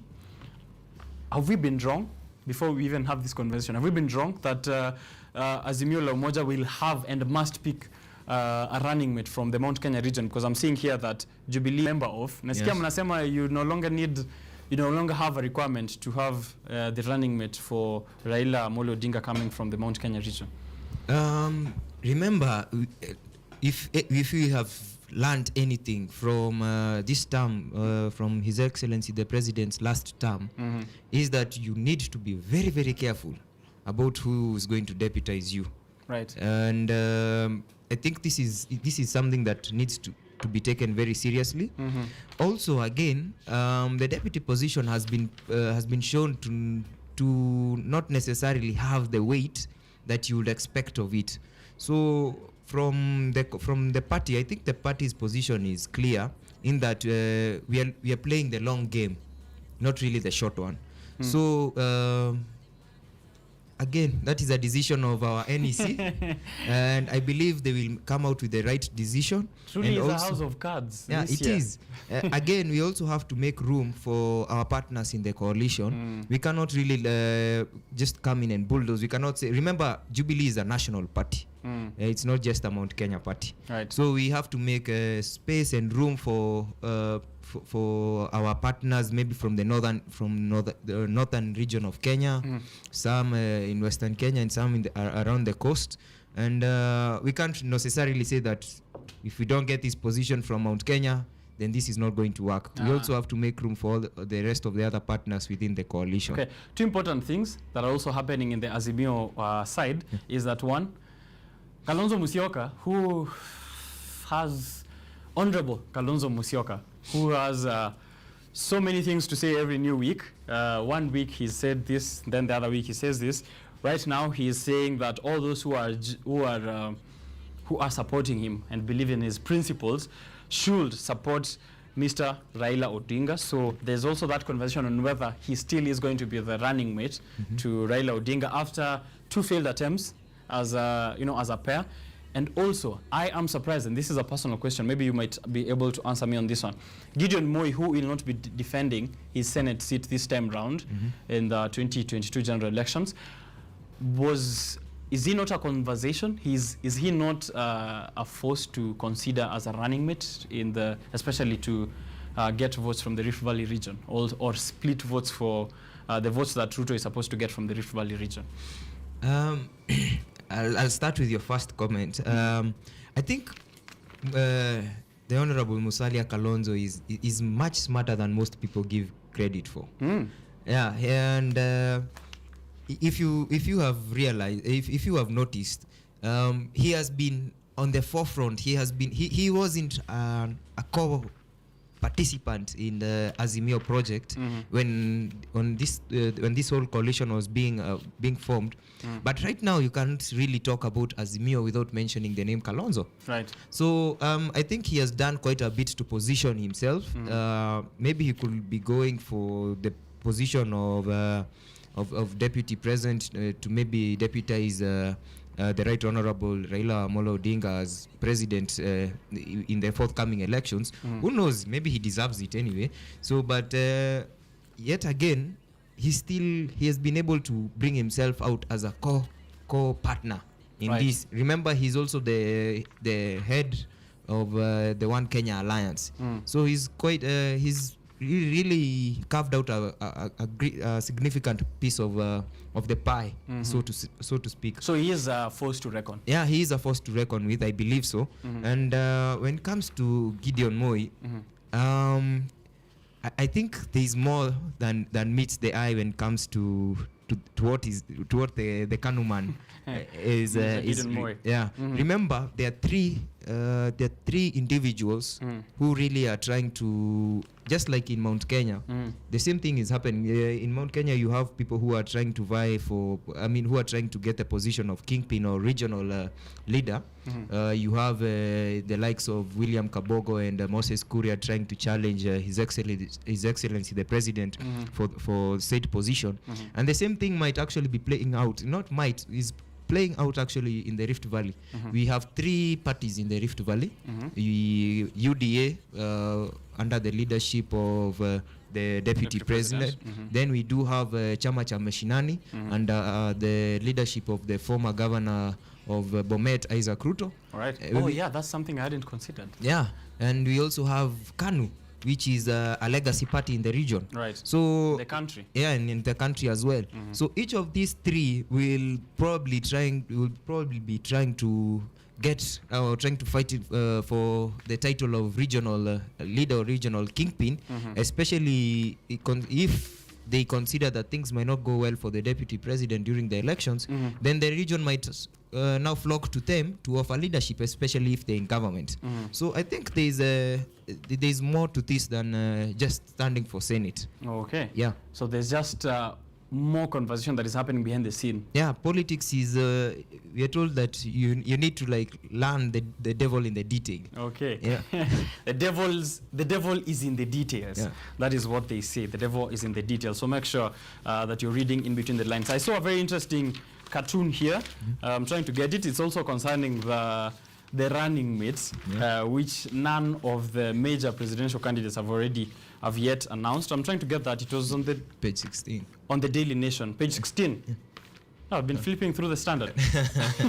Page 16 of the Daily Nation. Very interesting cartoon. Let me try and see if we can identify the faces. Hapa mwisho ni nani hapo unaona?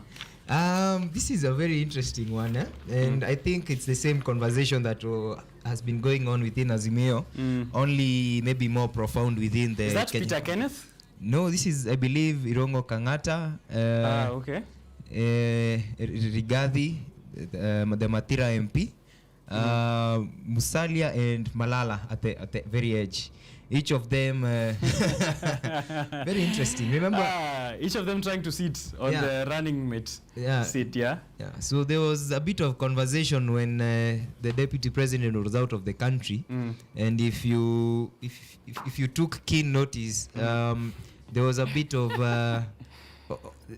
of back and forth between the ANC Kenya and Ford Kenya side of Kenya Kwanza and the UDA side of Kenya Kwanza, having you would call them the UDA legacy members, such as Kangata and Rigathi here. Rigathi saying that the position of deputy president the position of deputy had to be going to Mount Kenya, and seemingly ANC's leader Musalia Mudavadi had other indications of the same. The sentiments were echoed by, actually brought to light by Malala, Cleophas Malala, who has been really Musalia's spokesman. When Cleophas speaks, you know it's Mudavadi speaking. Yeah. Right. Where is Weta the fifth? Weta is still senator. I've not heard anything concerning Weta recently. Does he have any cards, or is he run out of cards? Is he out of the game? I think that he really didn't. He really hitched his ride on Musalia's coach, and I think right now he just has to go along with the rider. Let's see. Will he be taking active participation in the presidential campaigns as the days coming forward? I think we have 147 days left to the elections. Or will he go back to his home place and work on his own campaign? Will he be, because I believe all indications are that he will be trying to defend his seat. So that will be an interesting thing to watch. Will he take part in the national in the presidential campaigns, or will he take part in his own? All right. Yeah. Okay, so that's something that we have to wait and see. One person that I really need to mention before we run out of time. One person we have to mention, Peter Kenneth. Yeah. What is his play, or what do you feel is his play this time around? I think Peter Kenneth is playing his cards very close to his chest.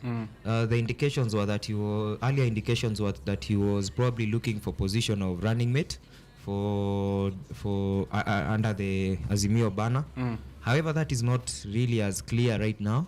So maybe he could be going back for something else, or positioning himself as a principal within the Azimio coalition once the secretariat now fills in the positions.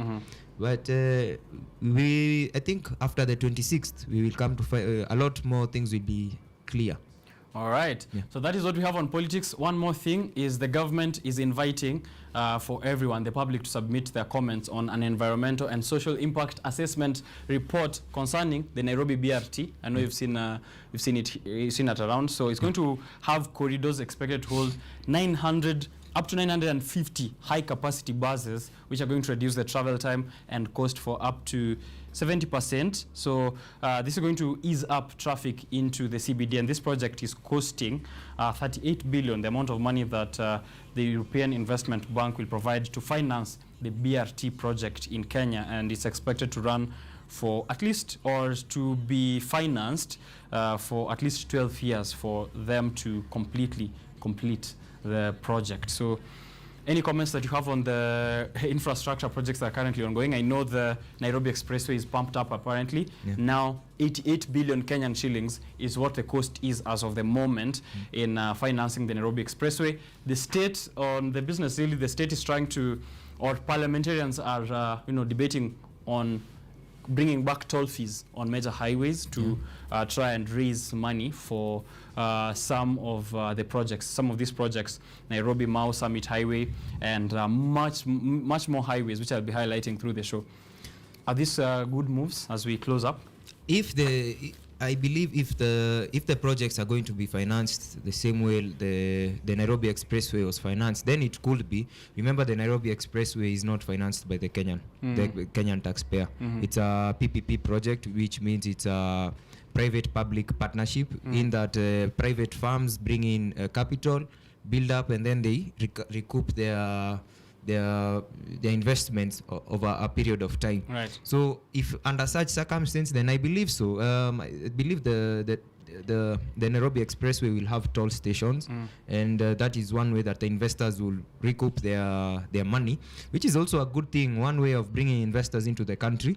And we might probably have a way to fix the national debt, maybe bring it a bit lower, because now it's foreign money that will be actually funding this project, instead of us having to fund the projects directly through taxpayers, the taxpayer shilling, and free up this shilling to go do something else. Right. Yeah. All but right. also, before we leave, I think there's a very interesting story that is being covered in the Daily Nation on page 11, which is a defense agreement between the Kenyan government and the British government, and this comes as a result of I think there's no other polite way to put this, but the indiscipline by the British Army over the past few years, where we have seen British soldiers commit some really not so, yeah. So under this ruling, it shows that now the British any suit or anything that is brought on will have to be taken on by a liaison of the two governments, and this we might now leave the troops open to face suits in Kenya, which is, I believe, is a win for the country. Yeah, there's been a lot of cases. I remember some time back an issue of a British soldier who allegedly committed murder, and that was never followed up. Yeah, I think this might tackle that issue of indiscipline of foreign troops on our land. Right. Yeah. Definitely. As we close up, Eric, please do read me the quote here at the back of the Business Daily. So today's quote is, happiness is a byproduct of function, purpose, and conflict. Those who seek happiness for itself seek victory without war. Okay. This comes from William S. Burroughs, an American author. All right. Happiness is a byproduct of function, purpose, and conflict. Those who seek happiness for itself seek victory without a war. That's what we have to think about as we go for that break. This is still Biashara Tuesday. Continue tuning in.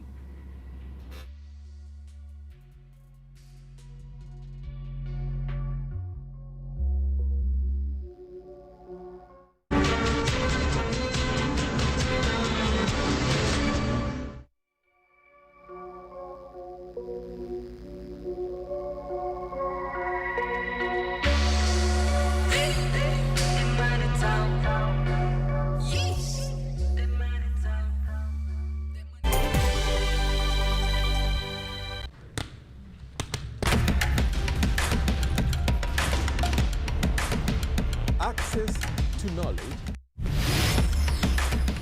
solution to unanswered questions.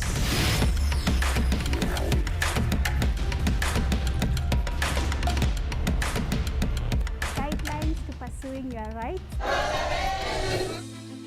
and repossessing your property, intellectual or material. This and more only on Law Matters.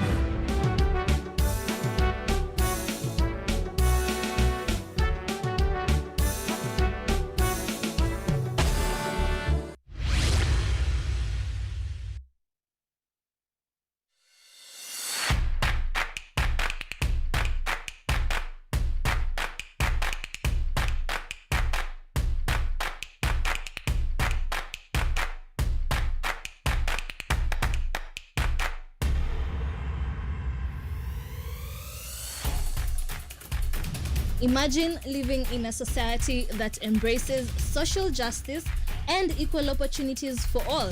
On Woman Crush Wednesday, Rise Today, we bring you experts for meaningful conversations on matters gender equality. Mimi nasaona hakuna gender equality as we speak. So we continuously work with the men. I feel that they're judging the girl. Parenthood. Mind is very important in infertility. Mental and physical health. You need to be surrounded by a proper network. After nimeanza healing process, nilikumbuka kuhusu boys na wase wenye niliacha ghetto. Like kila wakati nilikuwa najaribu kutafuta mbinu yenye naweza wafikishie ujumbe. I feel like if you have 15 minutes, if you have 20 minutes, 30 minutes, whatever amount of time, use it, because any physical activity is beneficial. No physical activity is dangerous for you. And we touch on current affairs. Marrying is a journey. It means you're taking a journey together. I'm dying to be different. Changamoto ziko, but you can't sit there saying, oh, mimi nitafanya mziki siku yenye dozi itakam. You look at this person and you're like, wow, they just woke up and they found themselves here. Join us every Wednesday morning at 7 to 10 a.m. here on Rise Today Woman Crush Wednesday. I am your host, Nina Gikunda.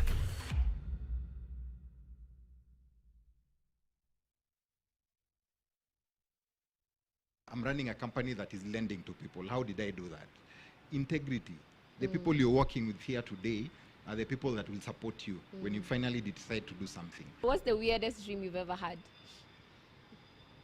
Weirdest dream? Weirdest dream. Oh my God. And what should you say is your general experience working at the bank? Working in the bank gives you a really good background to whatever kind of thing you want to do in the future. Lola is an app that gives you a chance to watch videos, listen to audios, and read articles wherever you are for free. Motivational stories, dramas, campus life, technology, lifestyle, adventure, sports, academics, jobs, entertainment, and more. Download Lola now on Play Store. All you need, you got Lola.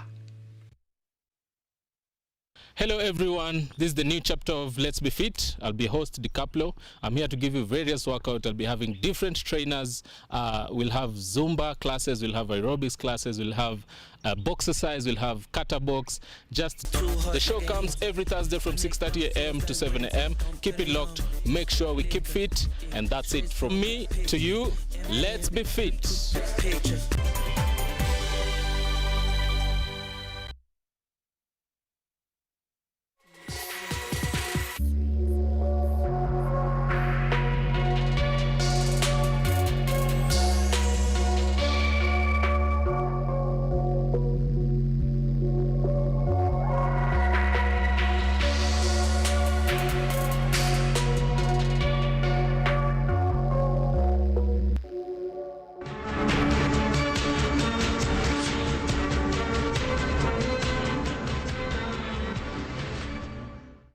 All right, Biashara I get too excited.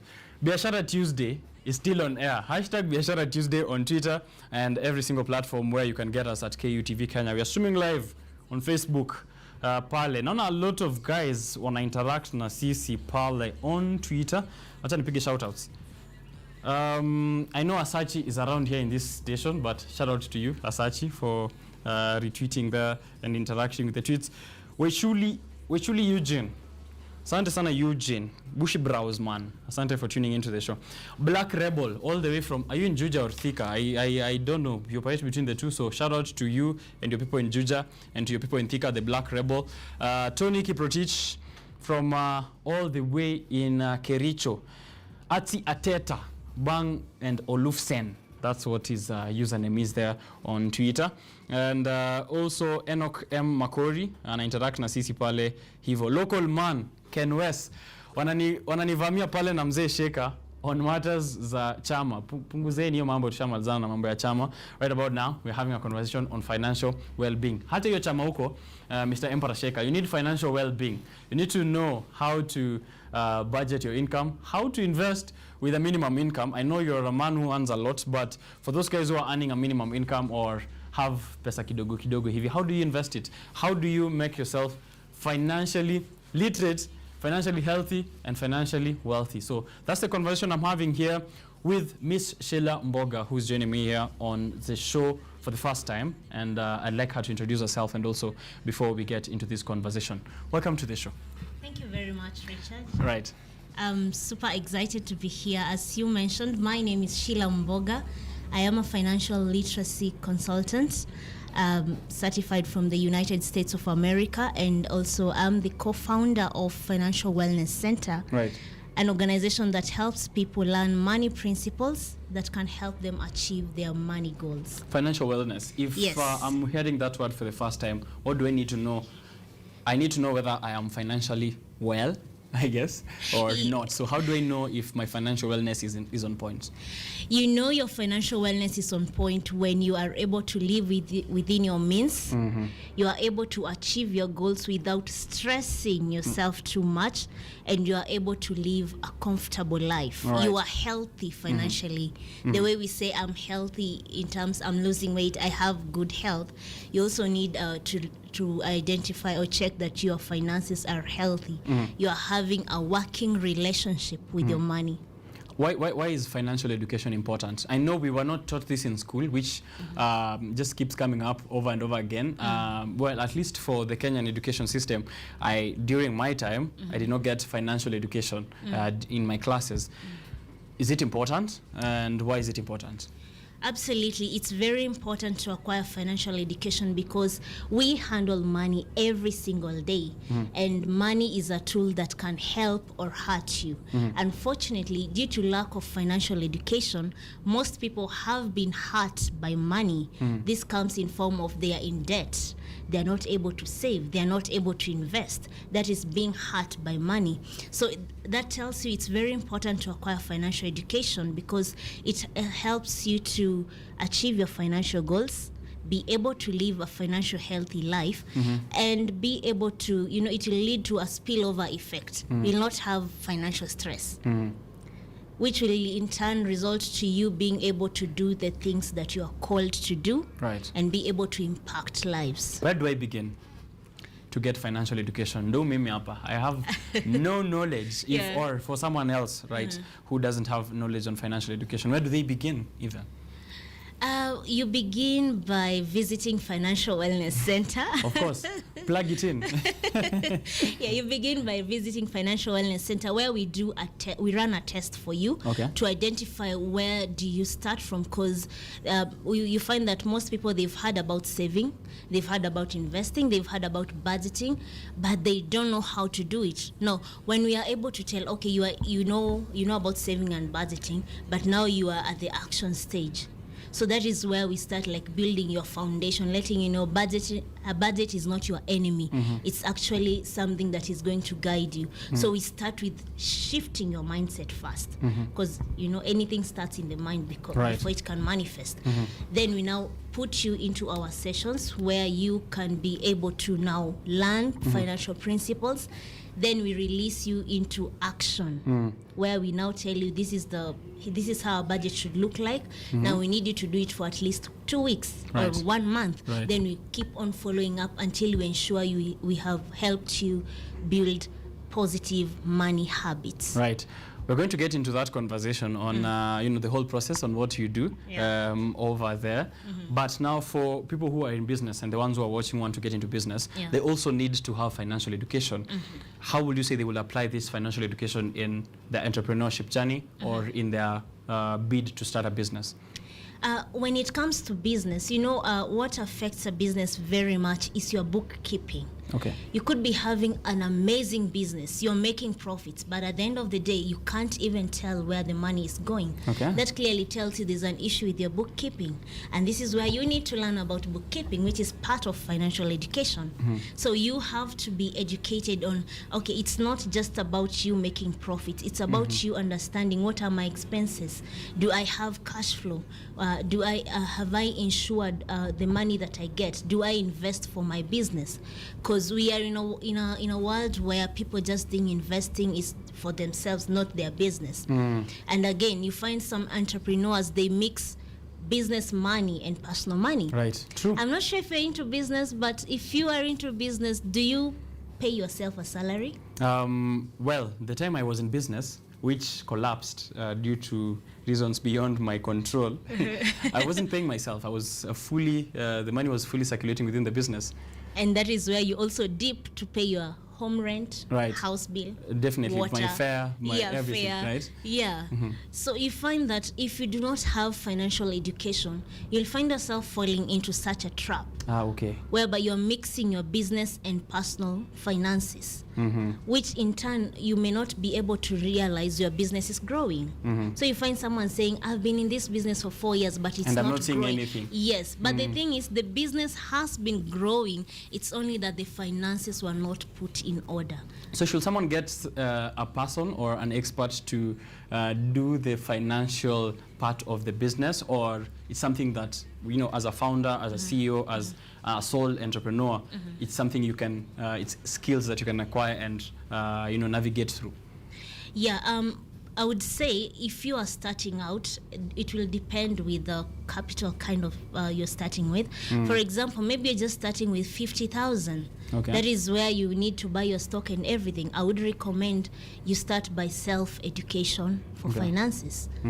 We have YouTube. You may visit our YouTube channel, which is Financial Wellness with Sheila Mboga, where you watch videos on how to handle finances in business. Okay. You may visit, we also have an Entrepreneurs Academy, where we solely deal with entrepreneurs only and teach them the basics before they can be launched into business. Okay. So you need to at least acquire that. However, if you have the financial capacity, we highly recommend that you hire someone, a financial consultant or a business consultant, who can guide you through, so that you don't start a business and 6 months down the line it has collapsed because of money. Yes. All right. Yeah.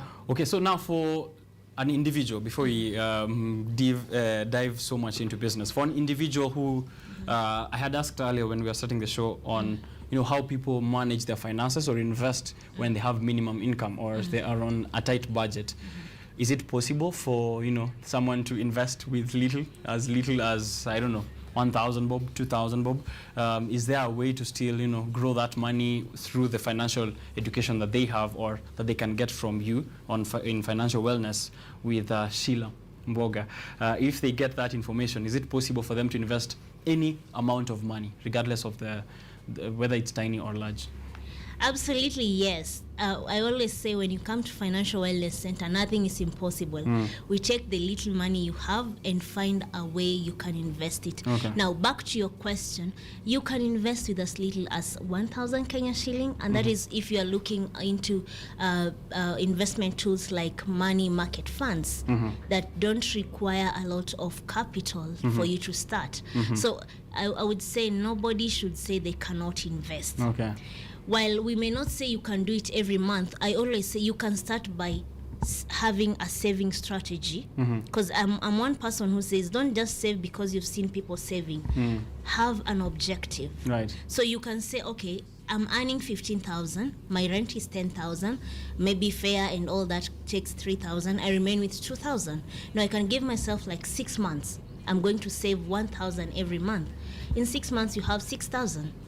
You get into things like a money market fund that requires 1,000, so you start with a 5,000 kind of capital. Right. You'll be able to save, to invest. So you will start by saving with the goal of investing. Okay. You don't just save, then at the end of 6 months you're throwing a bash Yeah, to like, consume all the guys, things. nimesave kuja tusherehekee hii pesa nimesave. Yeah. So I always say there is no little money you cannot save, you cannot invest, but you need to have a strategy. Okay. So a question is, you have entrepreneurship classes, you said? Yes. And how do this happen? How can people join that? Yeah, we do have them on virtually because we have members from all over the world. Okay. As I'm just to highlight, Financial Wellness Center operates in UAE and Kenya. So our customers or our audience are spread. Now, for Entrepreneurs Academy, we host it virtually via Zoom as well as WhatsApp. So if someone would want to attend, they can just send us a message and we'll book them. However, if you'd want to have one-on-one kind of session. We also do that still virtually via Zoom. What do they expect in these classes? When you attend our class, you expect your mindset to be shifted, because business is not just business. You have to look the part before you can do the part. So we'll work on your mindset. We'll also help you understand the business basics before you can begin. This is bookkeeping, how you need to retain your customers, how to make your brand to be preferred, and how to have a competitive edge in the market. Right. Now, after we've done that, we'll take you now to the next session, whereby we are now doing the practicals. What is a balance sheet? How do you access credit? How do you take debt? Or should you take debt to go for a vacation because you've been working for 6 months, or you should take it and pump it back until your business is able to sustain? What should you do to be able to break even your business before you can in the minimum time possible? That is what we'll cover there. And then to help you, now we know by that time you have built your muscles, we need to help you retain your customers. Now we will now help you learn about loyalty programs for your customers. We'll also help you learn about customer service, or just service excellence. All right. Because people, the way you treat them, the way you treat your employees matters and affects the success of your business. And afterwards, they also treat you how to pay yourself. Because if you do not learn how to pay yourself, which is one of those reasons my business collapsed. Yeah, so if you do not learn how to pay yourself, you'll find that you're mixing up business money with personal issues. So we'll have to help you learn that, so that the money you earn, you can now put yourself in a salary. Or if your business is not yet stable to put you under a salary, then you will have to find a way that you can use that, you can put your personal bills to reflect in your business expenses. How long did you say this takes, the entrepreneurship class? It usually takes 2 months. Okay. And if you really need us to offer you after sale services or extra services, it would take 6 months. Or you can still hire us to just be your business consultancy team. Okay. We'll be there all around the clock, watching everything in your business and trying to give you other strategies that we believe may be of help to your business. Do you also do financial well-being classes? Absolutely. We do have financial well-being classes, which so far we've reached over 5,000 people since we started. Nice. And this is done virtually as well on WhatsApp and via Zoom. Okay. These financial wellness classes, these are individuals who come. You can come as a group. If you have a chama, this... Emperor Shaker. It is Tujumuike Chama. This is where to go to. Yeah, if you have your chama, don't just pull money together and then go for a party. Okay. At least you can do 50% party and then 50% do something with that money, make it grow. And we also, apart from individuals and groups, we also do it for community organizations as well as churches. So you just don't go to church to you have to also get the financial side of it so that you can be empowered holistically. Okay. Yeah. So for people who want both the financial well-being classes and entrepreneurship class, how much and how much? Now that will depend but our minimum charges are 10,000 Kenya shilling. But it also depends. For example, if it's for business, for sure you cannot charge you 10,000 because of what you are going to do in your business. But if it's an individual who is just trying to find themselves with their finances or build their relationship with money, we can start from there. Okay. However, that shouldn't limit you not to reach out to us, because we understand there are people who are students. Maybe someone in the first year, they just came. That's where we do have something like our YouTube channel where we host Wealth Wednesday shows, as well as upload videos there where someone can get some of these principles for free. Yes. Right. Yeah. You said Wealth Wednesday. Wow. Yes. What a name. Yeah, thank you. Wealth Wednesday. Biashara Tuesday, Wealth Wednesday, Money Monday. Kila siku ni pesa tu. So if I get to listen to these financial well-being classes that are free, right? on YouTube. Yeah, yes. And also eventually come through to the other classes, which are one-on-one or with a group. I am looking forward to being a very, to setting myself on a path of financial well-being, definitely. Yes, saying, right? You are guaranteed to become money savvy and financially healthy. Okay. You won't have small financial sicknesses because small fuliza problems. Of course, yes, you will not have such kind of things. And even if you have, let me just touch base about debt, because this is debt has become an epidemic, right, aside from COVID-19, which is a pandemic. We have good and bad debt. Now, we are not saying at financial wellness don't take debt, but we are telling you take debt to multiply money. Don't take to consume the debt. Don't take debt to buy pizza. Don't fuliza for pizza. At least fuliza and invest in money market funds and get an interest. Then you can eat that interest if you wish to. Yes. Yeah.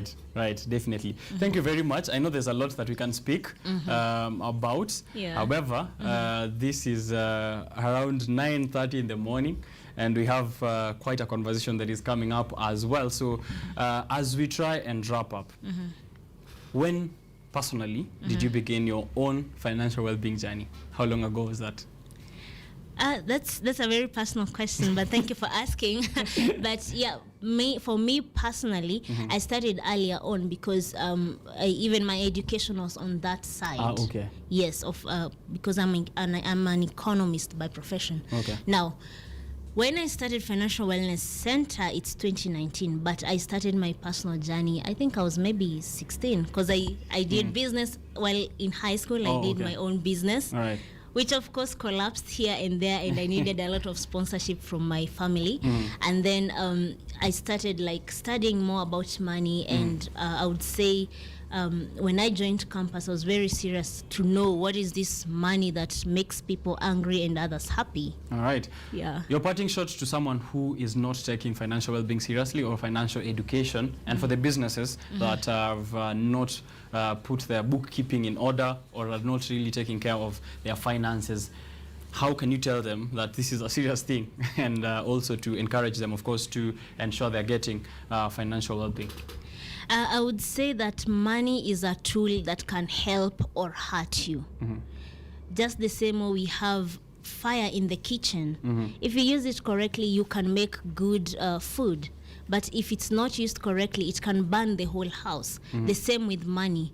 If you do not learn money principles, there's a high chance of you being hurt by money. Okay. And how does money hurt you? I mentioned earlier that money can hurt you through being in excessive debt that you're not able to repay, being not having an investment plan so your future is not secured, not being able to learn skills that can help you generate an extra income. Because you need money to make money, right? Right. So if you do not have a skill, or you can have the skill but you do not know how to monetize it. So you have the skill but you are poor. You can be talented and broke. Talented and broke. Man. Yeah, so that is why you need to learn about financial well-being, because especially if you attend our classes, we don't just focus on the money. We also focus on how can we monetize your skill, so that you can have more income to do more. All right. So we'll be looking at how they can reach you, but for now, there's something interesting also, because you said I surprised you with a personal question. We're also going to do something else a little bit personal. We are playing a game. It's called Identify the Brand. And what we do here is my producer, who is currently shouting behind the ears, but I can't hear him, so I need to make him aware of that. However, as he tries to get to me, we're going to play a short game that is Identify the Brand, and they're going to show us they're going to show us here taglines for brands. And then there's a timer that is going to come on the screen. 5 taglines, and then you identify what company that is, and then we will mark against each other and see who knows what. So there goes your pen, there goes your paper. You can put the mic down, and then we can kick it off with the timer. Right? Let's begin. The first one, your listening, caring partner.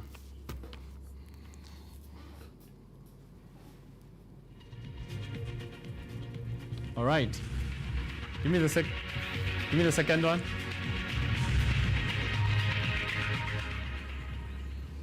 All right. Next, part of you from the start. Part of you from the start.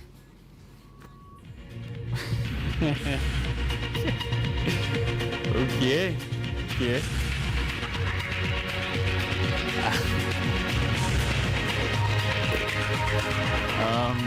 We have a lot of time. That's a lot of time to think. I think we should reduce that to like 10 seconds. Ultimate driving machine. Who comes up with these things? Ultimate driving machine. Ultimate driving machine. 10 seconds. Ultimate driving machine. Okay. Fourth, let's go. Next up, the best a man can get. Come on. Is it money?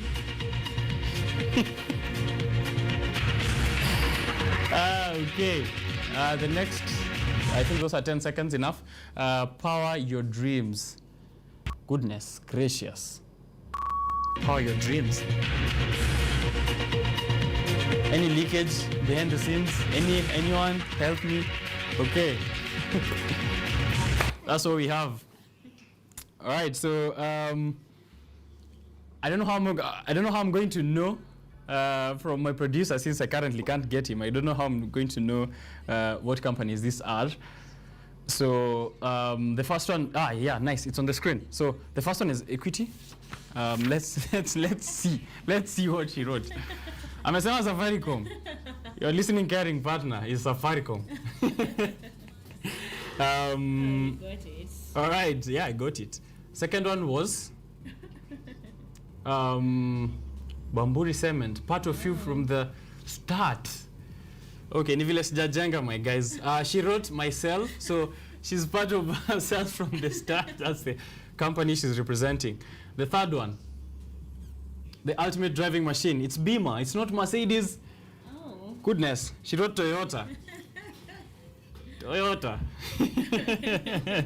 And the last, the fourth one, right? Fourth one. The best a man can get, Gillette. My God. Oh. I have to say my high school is called Bush, so won't go much into that. Fifth, power your dreams, Xbox. I'm not a gamer, but she wrote Sanlam. Oh. I thought so. All right, get your mic, then we, I think you can wrap up on that one. So that's the interesting bit. We're going to see what you guys got at home, if you are able to get any of those 5 brands. But where people can get you for social media, and the businesses and the people who need financial education, just real quick on that camera. Yeah, if you'd want to be in touch with us, you can drop us an email, info@financialwellnesscenter.co.ke. You may also visit our social media platforms, that is Facebook, Financial Wellness Center, Instagram, Financial Wellness Center, as well as Twitter, Financial Wellness Center, and LinkedIn, Financial Wellness Center. We are also on YouTube, and that is Financial Wellness with Sheila Mboga.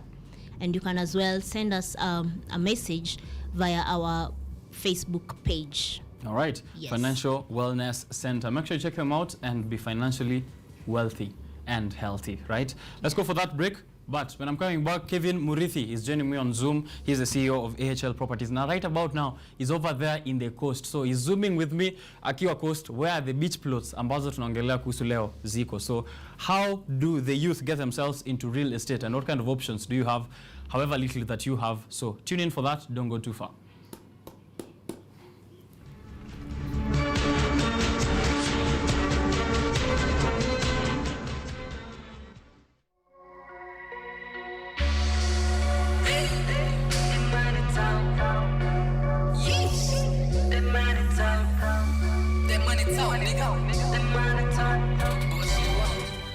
Mwenda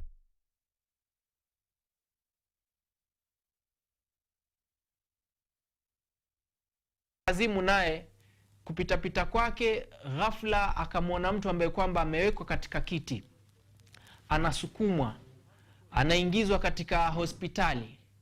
Kisha naye akasema, heri mimi ni mwenda wazimu, lakini yule ambaye kwamba anasukumwa yuko katika kiti, mimi niko na afadhali, kwa sababu hali ambayo kwamba inampata yule ni ngumu zaidi kwa sababu ya maradhi ambayo kwamba yuko nayo. Kisha ghafla akakuta jeneza linapitishwa, mtu amewekwa ndani yake, naye akasema heri mimi niko na afadhali ambaye kwamba niko katika kiti lakini bado niko na pumzi ninapumua. Mfano huu unatupatia mazingatio gani? Mazingatio kwamba hali ambayo kwamba uko nayo, shukuru na umhurumia yule mwingine ambaye kwamba yuko na hali mbaya zaidi.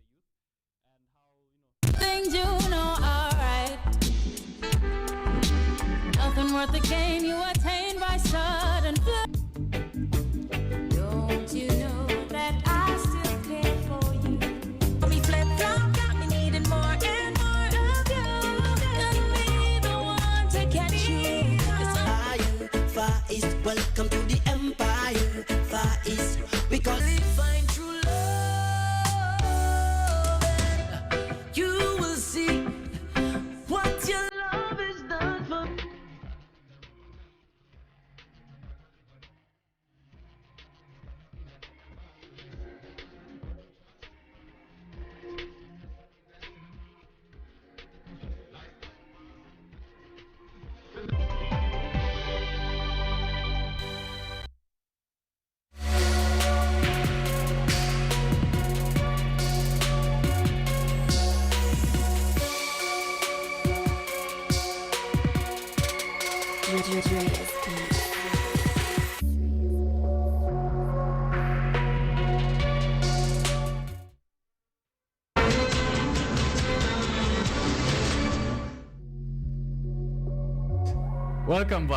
Welcome back to Biashara Tuesday. I am so excited this morning. I'm trying to calm down, right? Biashara Tuesday, hashtag Biashara Tuesday. Nasoma hapa comments on Twitter and Facebook, but right about now, before I get into what all your comments are saying, let's have this conversation about properties. Usiku unafikiria kuhusu kwenda coast pekee just to have fun and bask on the beach and put your sunglasses on. Also think about the beach plots. Those amazing properties that you see over there on the coastal lines. Who has them? How do they get them? How do you get yourself a piece of land over at the coast or anywhere really? What kind of options are there for a youth like yourself, if you're a youth watching us? And if you're not, what kind of options do you have if you're looking into investment in that direction? Real estate, especially beach plots. Kevin Murithi, Sir Kevin Murithi, who is the CEO of AHL Properties, is joining me on Zoom over from the coast. And he has a really nice background. I'm feeling kind of jealous because I'm in studio. However, we'll have that discussion later on. Mr. Kevin, if you can hear me, good morning and welcome to the show. How are you? Good morning. Thank you very much. And yes, come down to the coast, man. Yeah, definitely. Let's get into the conversation. At AHL Properties, what scope of, what do people expect from AHL Properties, basically, and what operations are going on there? Thank you very much for the question. So AHL Properties, we are a real estate company that sells only big plots along the coastline. Our properties are very premium. They are 200 meters from the beach line, the farthest, but they range from 0 to 200 meters. We do a lot of upgrading and value adding to the properties. So what we normally do is we fence, we put boreholes, we grade, we have a community-like setup. So when you come there, you are really getting a fully developed properties, well serviced. We have electricity. We are not going to one of those places that are not developed and we are telling you buy and wait. We are not in the buy and waiting game. We are trying to give you value right now, right here. We want you to come. This is the place I am. This is mine. Look what you can put up when you come and buy these 50 by 100s and you make money well at it. All right. So, yes, you're saying well-developed, connected to infrastructure. It's not somewhere that is remote, as people might be thinking. And I'm saying you're there already, of course, one of those places. A question is, why did you choose to focus on beach plots? This is because if you look at what people are getting in property, it's very hard to get value. You get property that they are telling you to buy and wait, but I feel like we are at a level where at our age, you want something you can really make an extra money on it immediately. And the other point that is very, very important, of course, is when you buy a land, you want something that can also save you money. For example, coming to coast is expensive, from flights, hotels or Airbnbs cost 40,000 a night. So why that makes you not maybe go for holiday as often as you like? But if you need it, what about the transportation? But accommodation covered, and when you're not here, you can rent it out and give it to your sisters and brothers. It's a really, really good deal. All right.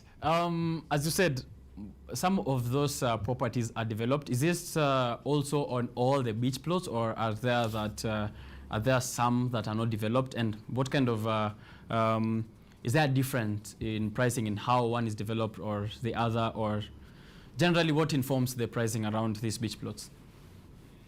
No. So our property are not developed with these kind of properties.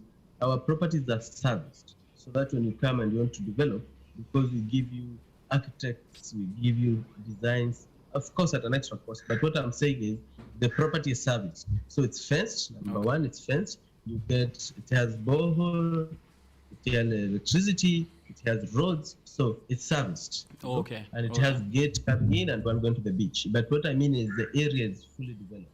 So if you buy now and you put up your house, you have neighbors already. All right. From the neighbor.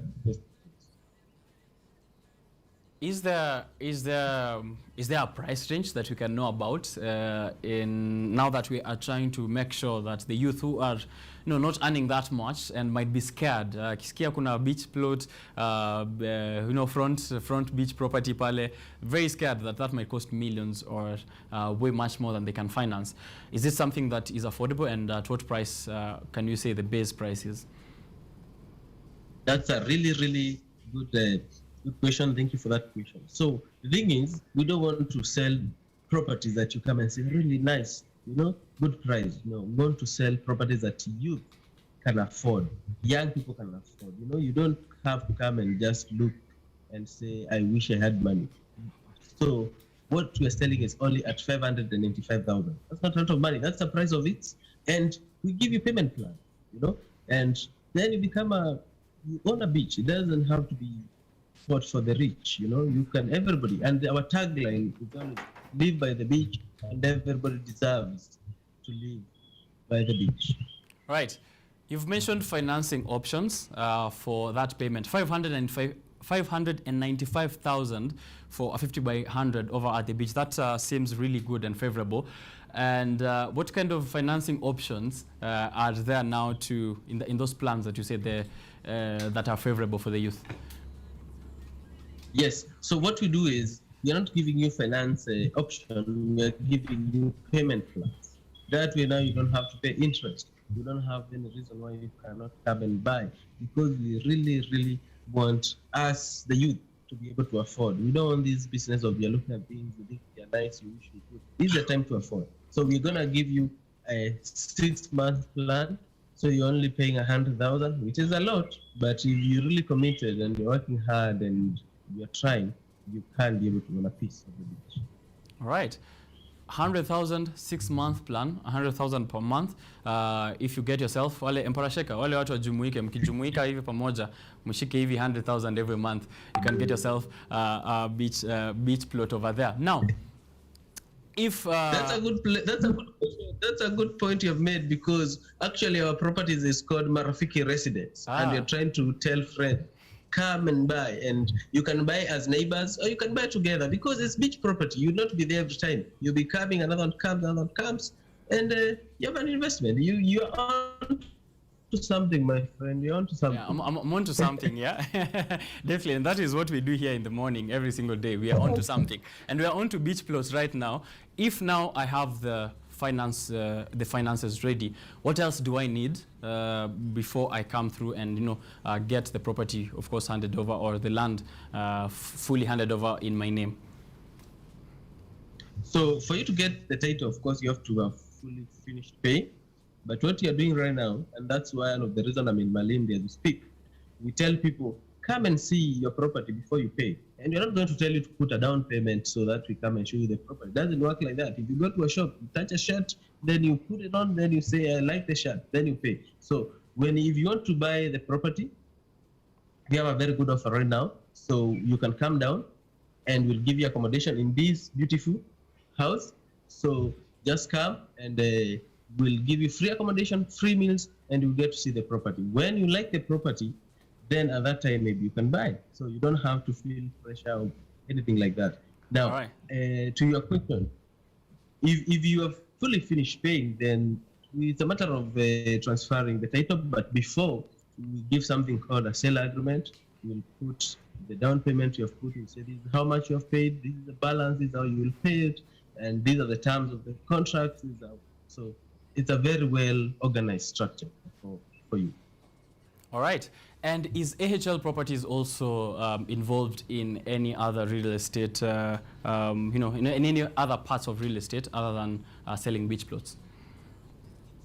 No, because for us, we want to be a niche market. Because, as you say, there is a lot of people who are selling property in all over places where they are dry, there is no roads, there is no tarmac. When you look at it, there is no value. And you ask why.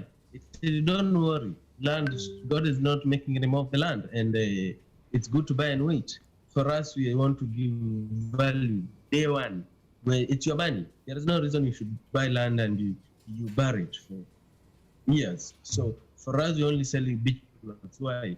Because the market is big. We are talking about the world. People come from abroad to come and for holidays here because of the weather and because of friendly people, the food, the ocean. It's an Indian Ocean, so we are only selling along the beach. Malindi, we're gonna go to Lamu, but at the end of the day, when you're thinking big plots, we want you to be able to come and really get a good investment. All right. It's interesting that you've mentioned Malindi and Lamu also. Since the coastal region is really large, can we know the specific places where people can get this beach property through AHL? Thank you very much. So right now, we are selling in Malindi because Malindi it has good weather. It's developing very fast, and we have it's only 30 kilometers from the airport. So it's a very short drive. There is no traffic. The weather is good. So at the moment, we have a few pieces in Malindi, but we're going to expand along the coast. Because it's a beautiful thing. You need to enjoy, man. Enjoyment has been a very strong statement of yours this morning, and I'm loving it. And additionally now, as we try and wrap up, because I'm seeing here time has run out of us. However, you also mentioned that there's architects that you're connected to. There are other people, and since you've been in this space for a while, I'm understanding that it will be easier also to consult with AHL Properties and how to develop the beach plots once someone got them. Am I right on that?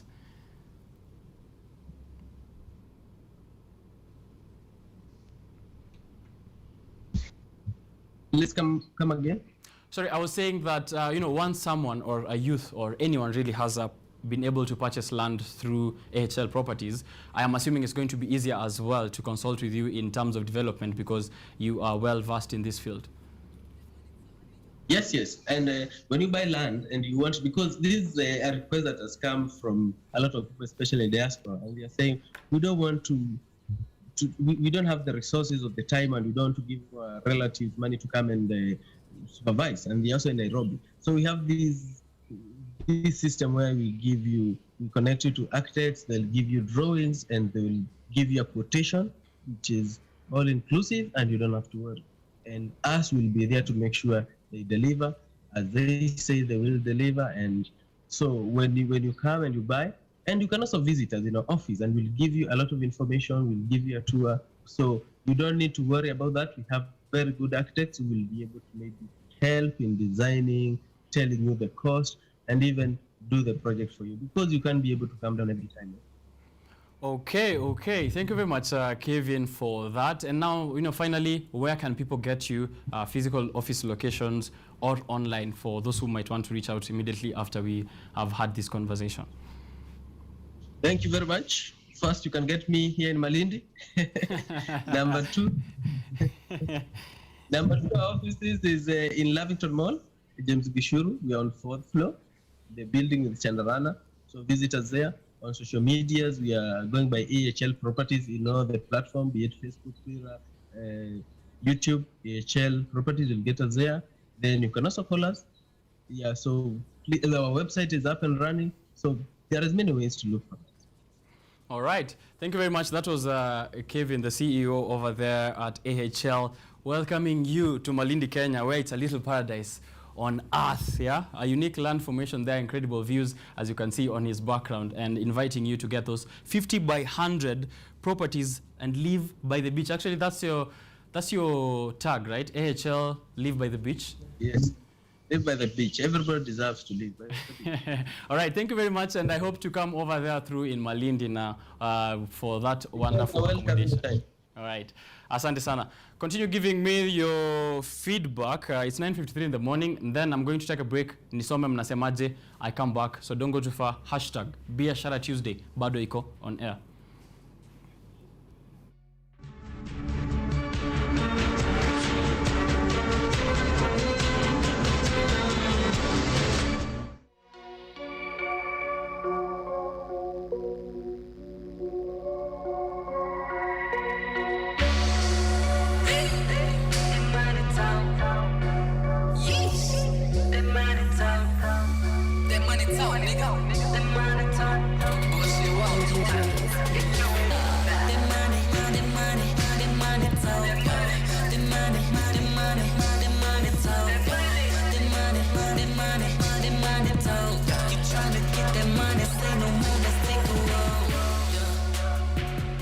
All right. Okay. Good morning. This is Asachi watching today's Biashara Tuesday live from Ngong Road. Today's show is really insightful on what to use your money to invest in and not to fuliza left, right, center. Keeping it locked till the last second. Na bado hatujafika the last second. Seeing here feedback as well from Facebook on our Facebook pages where we'll be streaming live on KUTV Kenya. Bri Karis, good morning. Tuko ready kulan huku North Rift. Salimia watu wa North Rift. Waithera Dhuo. Good morning, Richard. Watching this amazing show from Nakuru. Hashtag Biashara Tuesday. And seeing here also Grace Anambia. I am watching with my mom from Kimbo. Oh, shout out to your mom. And umambie is how a tune in Biashara Tuesday pia next week, yeah? Shout out to you, Grace, and your mom. Now, guys, thank you for tuning into the show. I can't read all this feedback. It's 9:55 in the morning, but I'm going to respond on my personal accounts. That is at Richard_Kenya. Nisikie mmesema Richard_Okenye. Okeze. That's what my username is across all social media platforms, if I can make it simpler for you. So tell me what you've learned from this session. We've just had an amazing time. 3 hours of pure awesomeness in business, economy, politics, and everything in between, and technology as well, by the way. So we discussed how you can invest with minimum amount of money, how you can save, why you should save, how to have a savings plan. Reach out to Liz the Money Coach on Facebook, Elizabeth Waithaka. Atakwambia how to get a savings plan and to get your life in order and how to budget well, right? And we also had a conversation here on beachfront properties in Malindi by AHL, ambao wametuambia how to get yourself with 595,000 ukiwa na mabishte zako 100,000 every month, mna get pale front beach property pale na mna set up your own thing, and it's it's amazing opportunity for the youth. So they're also having financing options for that as well. So those are the conversation we had. We had Eric Mashari here akituambia what we're expecting in politics and some of his predictions, of course, into the coming week, which have been accurate, by the way. If you saw last week, he said you should invest in energy, and energy inapanda hapa, so you should be thinking on what to take from this show and invest in. Those are the kind of conversations we have here on Biashara Tuesday every single Tuesday morning. So make sure you're tuning in next Tuesday and telling other people what tune in. Wajua mambo ya biashara, my youth man. Let's make money. If you want to eat breakfast in bed, sleep in the kitchen. See ya.